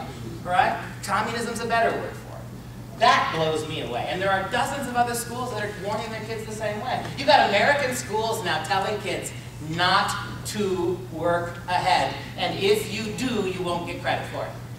All right, now we're down to the last part of this. And I can go pretty quickly. But for some reason, my picture vanished. There's usually a picture under that slide of this big facility they just built in Utah. Federal government just built this huge complex in Utah, $1 billion complex. In fact, this is where they want to house all the data they're going to collect on your kids. I know one of the aspects of Common Core that's gotten a lot of press is the data mining. So I won't talk too in-depth about it, but I'll tell you what, that's the building, the picture is usually up there. So annoyed are the people of Utah. Well, they have to know that, yeah, somebody's watching this. So upset are the people of Utah about this, that they're trying to pass legislation to cut off water to the building. And that's a big deal, because they built this in the desert of Utah. Do you know it requires 3 million gallons of water a day to cool those computers? In the desert of Utah, 3 million gallons of water a day. And that's where it's a huge complex. That's where they want to hold this data on your kid. And by the way, if you go, here's one thing I'm going to beg you to do. Go look up the Race to the Top application. It's a long, boring government document. But it's the Race to the Top application that if you took the money, then you are obligated to report all kinds of data back to the federal government. That's the other way they get you. So New York took $700 million 4 years ago. Now, and they got a waiver from No Child. And now they're getting screwed on the testing. They've had to take it for 2 years. And now you're getting this other thing too, right? Where now New York and every other state that's involved with this mess has to report all sorts of data. Remember when you and I were kids? The only thing that ever appeared on our transcripts was our final grades. That was it. Under Common Core, ultimately, every single teacher comment, every single quiz, every single test score, every single conduct evaluation, your kid's medical history as a student. Did he have ADHD? Was he on Ritalin? Was he dyslexic at some point? All that becomes part of your kid's permanent record. And the feds have already said they intend to make those records available to employers when your kids move. That's illegal. If you want to, let's make a list of all the illegal things that have happened in the last 2 years, right? They're still there, right? And so, it is illegal. It should be illegal. But you think it was, yeah, I understand. But you understand that the federal government can't be doing what it's doing here? I mean, I appreciate what you're telling me, but they shouldn't be doing any of this stuff. Well, that's what the 2 Department of Education lawyers said. And some of you are giving me the shock, how come nobody's stopping them? Well, who's going to stop them? Who's sued it? What if we sued anybody? Yes? Teachers are also feeling the impact here in Jersey, and my sister has to take a principal certification test from Pearson for a small fee of $400. I took mine in New Jersey in 2001 for like $95. I mean, you see the problem, and I don't want to, I want to get done. And then those who want to leave can leave. So let me finish through this. We're downward coasting now. So that's that. I will say, if the federal government has nothing to do with this, why have they been writing parallel curriculum for 5 years now? This is a Department of Education document, and I want you to notice the title of it. This is Promoting Grit, Tenacity, and Perseverance. Is that what you envision for your kids when it comes to education? Is education, given the curriculum we just looked at, I see why they say this. If you're a kid who can do calculus and you're stuck doing cubes and circles, can you imagine what a drag it's going to be? But this is their attitude, that this is what kids need to succeed in education in the 21st century. When I hear the word grit, I always imagine John Wayne getting a bullet dug out of his stomach. Tenacity, perseverance, right? They're admirable qualities, but isn't education supposed to be about enjoyment and love and finding who you are? It says a lot, and if you open this document, which you can find online, if you open this document to page 43, you get this. These are some of the devices they want to use. They're not just going to ask your kids questions. They want to biologically meter your kids, right? This is one of the most repugnant aspects of Common Core. Is this in New Jersey schools? As far as I know, no. And it's not in Wisconsin schools yet either. Is it in New York schools? Oh yeah. Do they have some of this stuff in Florida schools? Yes, indeedy. And Kentucky? Yeah, that too. Why would you have it yet? You haven't taken your first day test. Do you know that 2 months ago, in my Wisconsin, the Senate Appropriations Committee 2 months ago set aside $7.1 million of Wisconsin taxpayer money to begin the process of data mining Wisconsin kids, because Race to the Top calls for it. They're just getting started on this. And if this is just simply a matter of asking your kids questions or sending the test results, you don't need $7 million for it. It's for some of this junk. And by the way, in the Wisconsin State House, more Republicans than Democrats voted for it. And when we asked the legislators why in the world they did it, we were told that Scott Walker wants it. Take that for what it's worth, right? So this is basically a blood pressure cuff. This one, it is meant, for the bicep, heart rate, blood pressure. In other words, it's a kind of really crude lie detector. And the geniuses have manufactured it to fit on little girls' wrists. One New York woman had a 13-year-old daughter, came home with a purple bruise on her wrist about a year ago. And the only way Mom knew, Mom said, well, what happened to you? Oh, Mom, the school nurse put this on. Obviously had it too tight. And along with one of the vice principals, they asked this little girl dozens and dozens of questions, including, do your parents vote? Did they vote in the last election? Who did they vote for in the last election? Are there guns in your house? Would you feel better if somebody from the school took those guns away? Are your parents divorced? This little girl's parents were. Would you feel better if the school helped you live with the parent of your choice? These were among the questions asked that little girl. And all this stuff, right? I mean, do you know that Bill Gates, and this is easy to find, do you know that Bill Gates right now is investing in trying to create a MRI brain scan to work for classroom use? Did you know that? He's working on trying to create one that can be easily used in a classroom. So while your kid's sitting there learning or watching his computer or working his math problem, they can scan his brain. That's what he wants. And Gates came out, you may have seen this too, Gates came out 3 years ago and said, we got to start this in preschool. Gates is a big government supporter of Obama's mandatory pre-K program. Got to start measuring these kids at 3 and 4 and 5. And now, 3 weeks ago, he said we need to start doing the same data mining on college kids. Start when they start college and measure them for 10 years after they graduate. This is what he's calling for, right? And then we're almost done. Now, I want you to help me with this. This document was published in September of 2012. Now, you tell me what it means. This is the National Sexuality Education Standards. They're national, which means who owns them? The federal government. They're standards, which means your kids are going to have to be what? Tested. Look when they start. 5-year-olds. Do you guys teach your 5-year-olds about sex? You don't, do you? Because they are. You can find it. Don't take my word for this. Just go find it online. And then look at the subtitle of that document. What do you think it means when it says core content? What do you think that means? Now, I know the word common's not there, but if you open this document to page 6, you get this. When the standards were being put together, what did the people who wrote the standards consult? Well, they consulted the Centers for Disease Control, but look at the last thing on that list. In writing the National Sexuality Standards, they consulted the Common Core State Standards for English and Math. Why in the world? does the sexuality standards for the country, why are they consulting Common Core English and Math? Well, because those were the only two standards that were written in 2012. In other words, these standards were never meant to be rolled out independently. You know, New Jersey took English, New Jersey took math, New Jersey will take science if they haven't already. And if they offered you this, most states in the union would say no. So this was never intended to be rolled out. You know what this is? This is meant to be fed into every single Common Core subject area. Now answer that question I left hanging 10 minutes ago. Why is there so much inappropriate, developmentally inappropriate sex and violence in your kids' English, in the story problems, the way the story problems are written for math class? Why is it so inappropriate? Well, this is why. You understand that we don't put 5-year-olds in biology class. We don't have sex ed hour after nap time and chocolate milk. We don't have sex ed hour.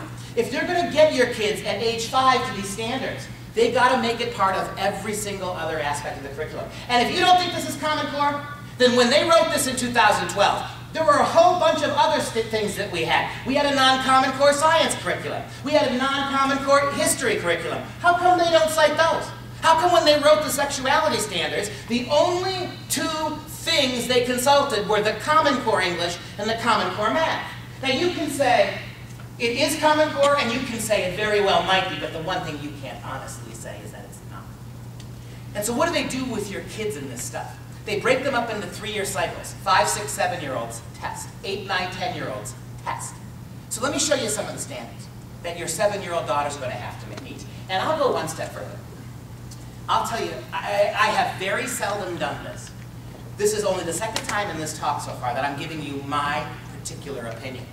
Because everybody else has been doing the talk, and Stotsky and Milgram and the Secretaries of Education and Joshua Katz and all those teachers' unions. Now this is me, right? Now I forgot what I was going to say to you. What did I say before this? Why are they? Oh yes, yeah, 7. You and I can disagree. I'll tell you my personal view. I don't think the federal government, the public school, should be teaching your kids sex. That's me. I would imagine most of you probably agree with me. But even if you want to make the argument, no, Dr. Pesta, we need biology, and they need to learn about sperm and egg, or you want to make the argument, no, it's really important that our schools teach birth control. I will disagree with you, but we can have that discussion. You're going to see that none of these standards have anything at all to do with biology or birth control. Here's what your 7-year-old daughter is going to have to do. By the time your daughter's 7, she is going to have to identify different kinds of family structures and demonstrate ways to show respect for different kinds of families. So at 5 and 6 and 7, they're going to expose your kids to heterosexual marriage, homosexual marriage, polyamorous marriage, all, and your kids, who gets to define what respect is? Who gets to define that now? It's not you, right? What if you, first of all, you don't talk to your kids about sex that young, and you certainly aren't going to talk to your kids about gay marriage and that kind of stuff at 5 years old, but they are. And so you got 2 options. What are you going to do? You're going to try to unteach or support what they're doing, at which point they win, because you're talking to your kids about sex that young. Or what other options do you have? And what if you come from a Quranic Muslim family, or an evangelical Christian family, or a Roman Catholic family, or an Orthodox Jewish family? And what if you, and I want my kids to be respectful, but what if your definition of marriage is different than theirs? And who gets to this? Do you understand that you don't get to teach your kids about sex anymore? If they're teaching them at 5 years old, you will either have to do it, because you understand too that you can't opt them out of this? You have to opt them out of English class, and math class, and science class, and you can't do that. Back to local control, right? If this stuff is up to the earlobes in all the different areas, how are you going to opt them out of that? You think they'll let you opt them out of that?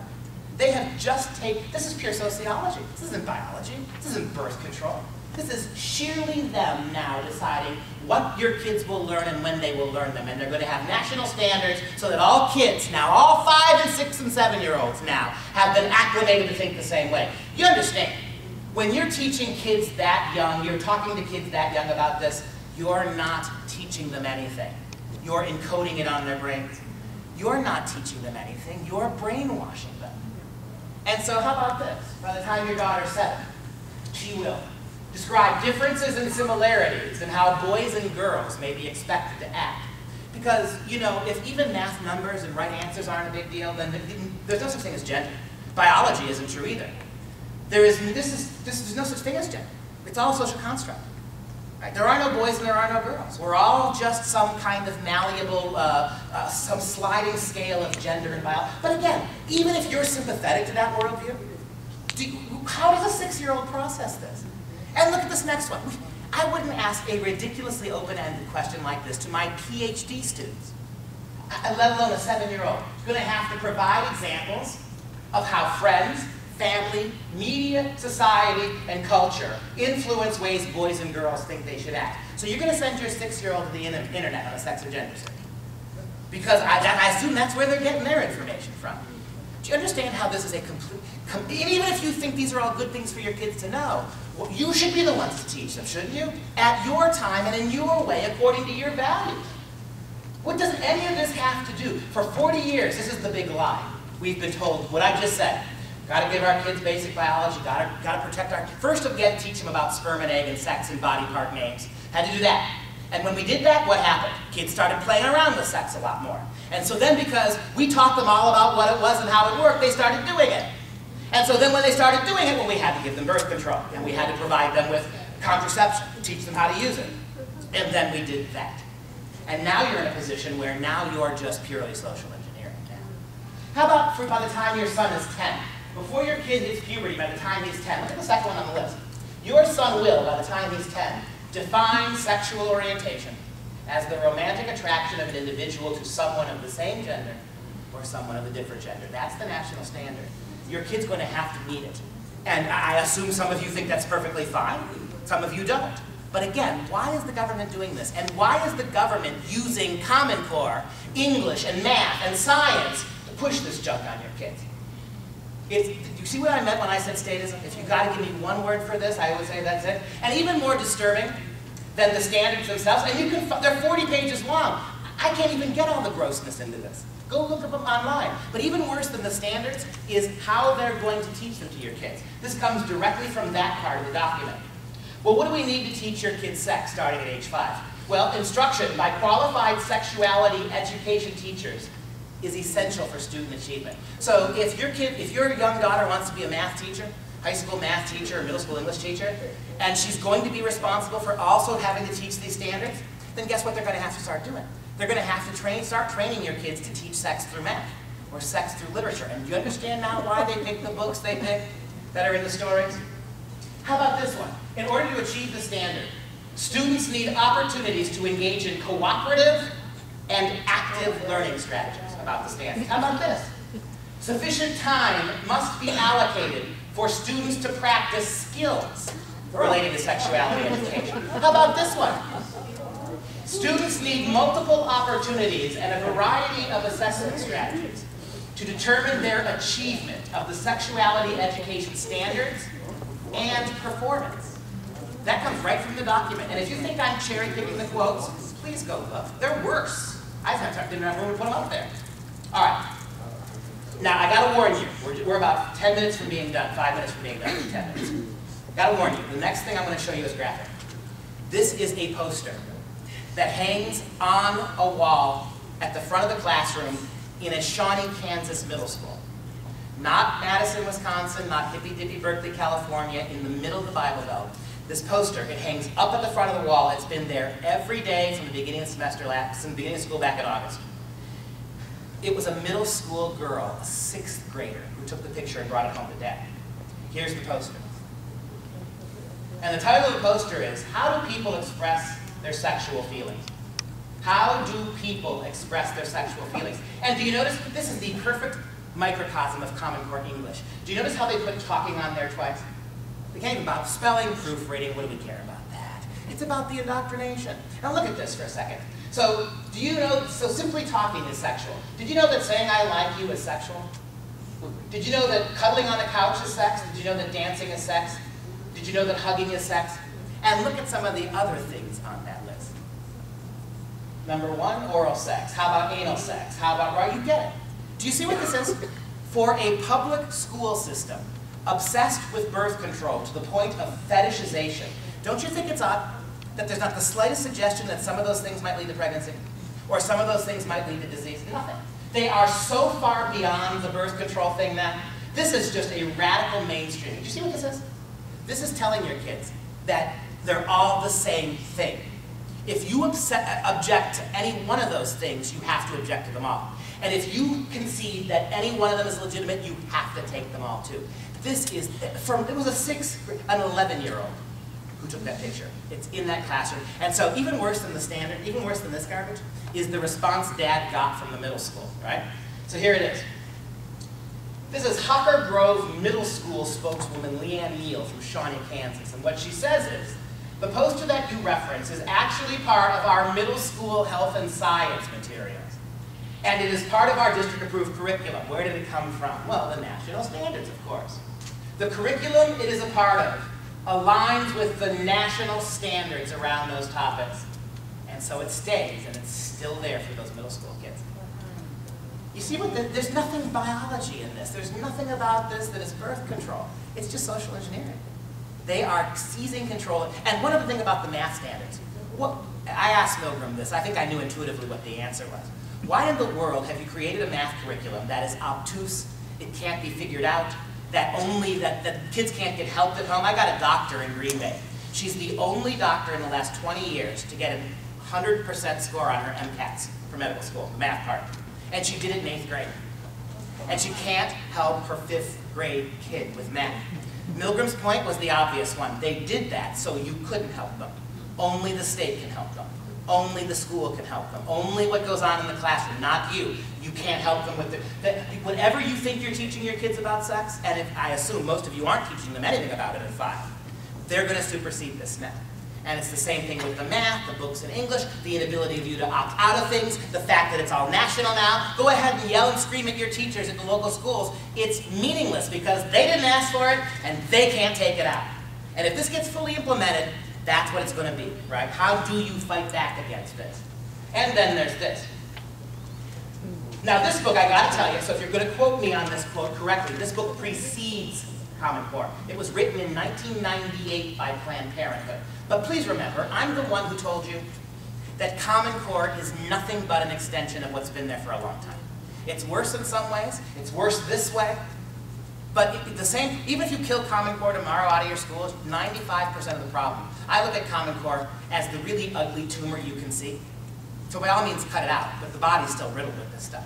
But this book, I've seen in 13 different states now, I've seen versions of this book that have been published in the last 2 years. And moms and dads bring them up to me. There's a copy of the book back there, if you want to see the whole book. I don't know about that one, but every one I've seen over the last couple of years, in big red letters, there's a stamp on the inside cover, Common Core approved. I've seen dozens of them. But this book is designed to teach 4th graders how to masturbate. And when you open up the book, you see this. Naked people. This is the visual equivalent of the poster I just showed you. Notice how egalitarian and socially just it is. You got fat naked people, skinny naked people, short naked people, tall naked people, handicapped naked people, and I don't know how they get past the federal censorship laws on this, but even little baby naked, prepubescent little naked kids, little baby naked kids. And you see what the message is, right? It's perfectly normal. Nudity is normal. Nudity, sexuality, anal sex, sodomy, hugging, talking, kissing, it's all perfectly natural, perfectly normal, and it's good for your kids in 4th grade, and it's good for your kids in kindergarten. Your 6th grade kids can watch the posters, right? And you go one step further, they even show actual examples of little kids pleasuring themselves. This is part of what this is. And when you point this out, they'll say, well, that's not Common Core. Well, I think I made a pretty good case that it is. You notice what it says at the top of the page? It's perfectly normal. It doesn't say that on every page of the book. I know. I've looked. Okay. All right, last thing. Sorry, hang on. Gotta go back. This is the absolute last thing. Suffice it to say, I hate to leave that picture. I gotta put a slide in between these, but I don't want to leave that up there. But if I move ahead, it starts the clip. Real quick, last thing. Not surprisingly, particularly in states that have had this longer than you, states that have had their first tests, this is causing a great deal of mental anguish in little kids. Those little kids aren't stupid. You're putting things in their brain that they can't deal with. We've got a document with over 250 clinical psychologists, developmental child development specialists, who've all signed on, begging and urging states to pull out of this. It is developmentally inappropriate and it based on child abuse. I'm just going to show you one. I'm going to show you the testimony before the New York Senate Select Committee on Common Core. I'm going to show you Dr. Maria Calamia's testimony. It's 13 minutes long. I edited it down to 5. Go to YouTube and watch the whole thing. It's even worse than I could put here. Dr. Mary talking about what happened a couple of years ago to her practice, the kinds of things that were going on with little kids. And it only finally dawned on her that it came right, this all started happening right when these kids got involved with Common Core. So this is the last thing, and this is Dr. Maria's testimony. Good afternoon. I'm a licensed clinical social worker and I'm a psychotherapist. I work with parents, children, and about half of my caseload is teachers also. My caseload represents about 20 different school districts in Suffolk County. In the fall of 2012, my phone started ringing. I started getting an inordinate number of referrals of students, a lot of honor students, 8th graders mostly, who were self-mutilating. They were cutting themselves with sharp objects, and they were burning themselves with cigarettes. My phone never stopped. And I didn't know why. I asked the kids, and all they kept saying was, "We can't take the pressure, it's too much."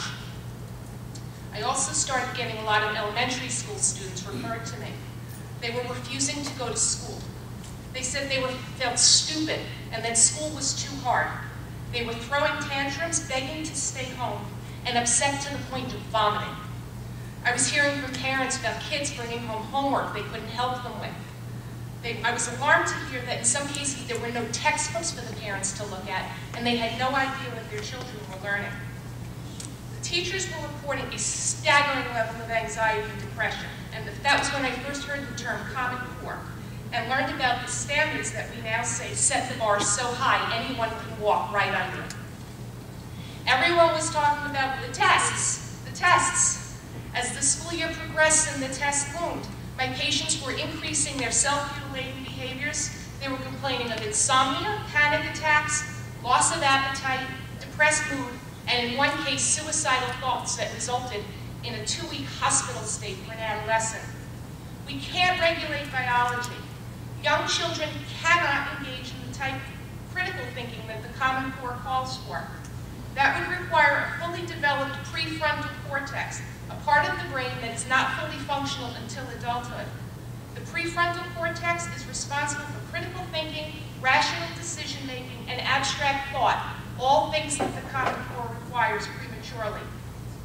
We give children pre-assessments, tell them to succeed, and then give them tests on material they haven't learned, and tell them it's okay to fail. They cannot resolve that mixed message. Last spring, a 6-year-old encountered a multiplication sign on the NWEA first grade math exam and asked the teacher what it was. The teacher was not allowed to help him and told him to just do his best. From that point on, the student's test performance went downhill. He couldn't shake off the unfamiliar symbol and couldn't believe his teacher wouldn't help him. The Common Core requires children to read informational texts that are owned by a handful of corporations. They don't have a filter to distinguish good information from bad. So whatever you put in front of them, they take that as gospel. They're literal. So when we give them a textbook that explains the Second Amendment as, the people have the right to keep and bear arms in a state militia, they will look no further for clarification. We ask them to write critically using emotionally charged language to persuade instead of inform. They don't have that functional prefrontal cortex. So they tap into their limbic system, which is the part of the brain that involves basic human emotions, anger and fear being the foremost. So when we ask them to use emotionally charged language, we're actually asking them to fuel their language with fear and anger and aggression. They cannot temper this judgment. They don't have the ability to do that. So we teach to the test, which I think doesn't really measure learning. I think the tests measure endurance and resilience. Only a child who can sit still for 90 minutes, come back the next day and do it again, and the next day again, can succeed. I'm going to introduce you to a couple, I'm almost done, I'm going to introduce you just a couple of student stories, okay? A couple of the faces of the Common Core. We have an entire 3rd grade class that spent the entire day sobbing after one testing session. A 2nd grader who witnessed this is now in 3rd grade and won't go to school. She's being evaluated, a 7-year-old being evaluated for the psychotropic medication just to get her to go to school. A 6-year-old who came home crying because in September, in the 1st grade, she didn't know what a vertex was. 2 8-year-olds opted out of the ELA exam and were publicly denied cookies because the teacher gave them to the class but wouldn't give them to them. And that teacher, who under duress, felt obligated to do such a thing. A 6th grader who once aspired to be a writer but now won't do it because we do it all day long, even in math. And a mother who has to leave work early because her son is hysterical over his math homework.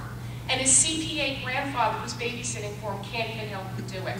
And countless other kids who are refusing to go to school, feel stupid, and now are completely turned off to education. I will conclude with this one thought. Our country became a superpower on the backs of men and women who learned in one-room schoolhouses. This isn't rocket science. It doesn't take a great deal of technology or corporate or government involvement to help our children to succeed. We need to rethink the Common Core and the associated high-stakes testing and get back to the business of educating our children in a safe, healthy, and productive manner. Thank you. Now you see why New York, hardly an enclave of right-wingery, is trying to get out of this. I'll say by way of conclusion here, one thing. 95% of what you heard today comes from them. From teachers' unions, from presidents of teachers' unions, from lawyers, from psychiatrists. You can verify it all. There are thousands and thousands of examples of this out there. You haven't even had your first test yet. And you remember where we all began today?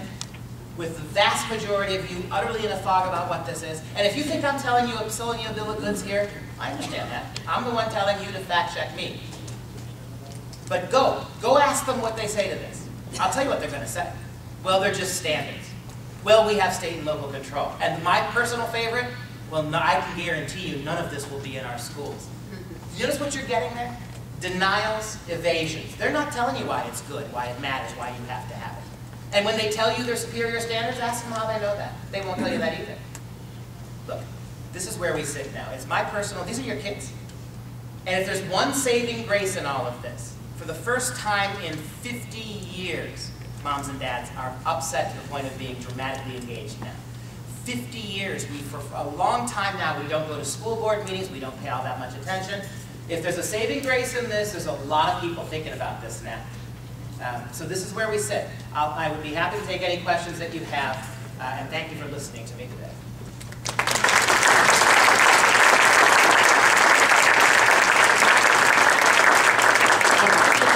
What we need to do is, if you want to ask a question, come up and use the mic so everybody can hear. And we'll take some of these.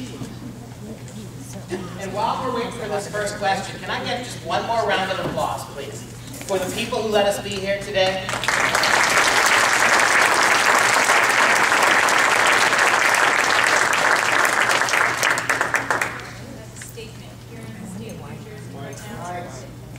Turn it on. Oh, you know what? There you go. I did. You thought I was going to start to sing. I turned it off. I just want everybody here to understand that in the state of New Jersey, because you are sort of non-specific to New Jersey in terms of legislation and things like that, there is no legislation whatsoever that prevents you from keeping your children out of the testing. And it is the monkey wrench that you need to throw into the wheel to stop the whole thing from happening. You have to opt your children out. Refuse to take the test.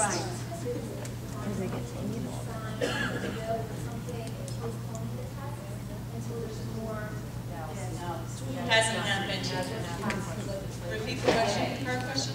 Which was what? Did Governor Christie sign legislation? He's all in on Common Core. No, I know he is. That's why I'm surprised. Yes. No, he has not done that. Yes. Even if Christie signs the bills that are currently in the Assembly and the Senate, the testing will still take place. It is the results that will be put on hold. Exactly. So it's the results of everything, and you need to call, everyone needs to call the your legislators and let them know. Yeah. There's two bills, there's an Assembly bill. But it's gutless. And there's a Senate bill, they're companion bills. They are weak, they are very weak because they allow the curriculum and the testing to continue on. And you need to call and make a stand even against that bill. Christie is all in on this. You need to call his office and demand a statement from him. And when you call his office, Do not allow them to direct you to the New Jersey State Department of Education. Demand to get a statement from him, because that's what they'll do, and they'll circle you back to He has to be pressured like Mary Fallon was pressured in Oklahoma. This is what happens. But that's going to come about when parents say, I refuse. I've done it with my child already, and so did my associate here. We have not allowed our children to take the test, and we are trying to organize, and I think the thing that really would help is that everybody tries to organize the first round of testing, which is going to happen in March, to have massive opt-outs, because if you have less than 95% participation, it's null and void. Results of the test are null and void, and it really it turns it up on its head. And one thing I would say, thanks, it's a great statement. And one thing I would say, in all the states I've been in, this is what will happen. You send us, do it this way. Send a simple email to the person in charge. I am not letting my kids take those tests. The first email you will receive back is a threat. Yes, you will. They will be there. I expect them there. Just send the exact same email. I will not let my kid take those tests. The second email you get will be, why don't you come in so we can talk about this? Just send the email again. Same email. And the third response will be, I absolutely disagree with you, but I can't stop it. Right? Your principals, your superintendents, the people to whom you need to opt out. I guess it would be immediately your school administrator.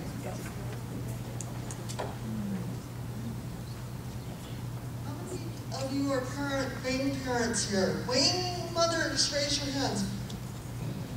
In this area, your children are already being taught the Common Core standards. They may be taking the New Jersey Ask test, New Jersey Assessment of Skills and Knowledge, but they are being tested on Common Core material.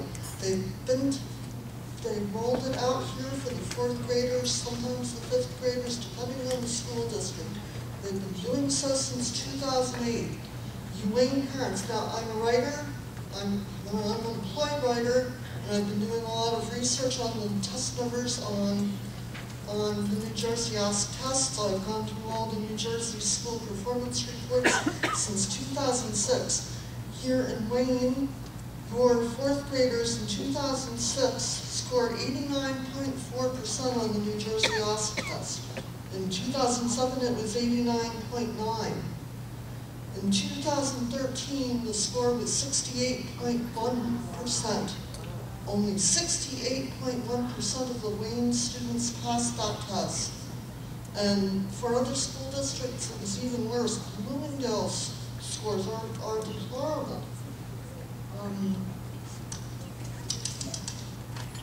Something even pass it. If you consider 75% passing, we had 67.0% for Pompton Lakes. Is that math or English? English. This was language arts literacy. I was being an English major myself, just like you. That's what I was concerned with. Butlers, grade 4 students. That was probably the lowest. 41% of the students passed. I think what I'd like to do is because I know that I was just pointing, a couple of things. It was just pointed out to me that the restaurant wants to start wrapping up. So what we're going to do is, I'm going to take one more question because this gentleman's up here. Then I'm going to turn it over. I'm going to let, actually we'll do that first. Let our organizers say a quick word. I just wanted to mention that the Barnyard donated this room tonight to us. You can see it's the room, it's the air conditioning, it's the lighting, everything like that. So we always, what we do, and they help set up and they help clean up. So there's a tip box in the back of the room. Just toss a couple of bucks in there because it's, it's reciprocity. They give to us. It's only right that we give back to them a bit. And if you've ever eaten here before, it's a great place to eat. So I always encourage people to come and have something to eat. So if you're getting ready to leave, just drop a few bucks out in the tip box, and I appreciate that. Thank you. And in fairness, what I will do is while the room's getting broken down and things are getting put in the way, I'll stay up here. I've got business cards if you want them, and I can answer private questions, so I'll stick around a little bit and do that. But in fairness, I do want to let this gentleman have the last word. He did come up. This will be the last comment, and then we'll get more informed. I'm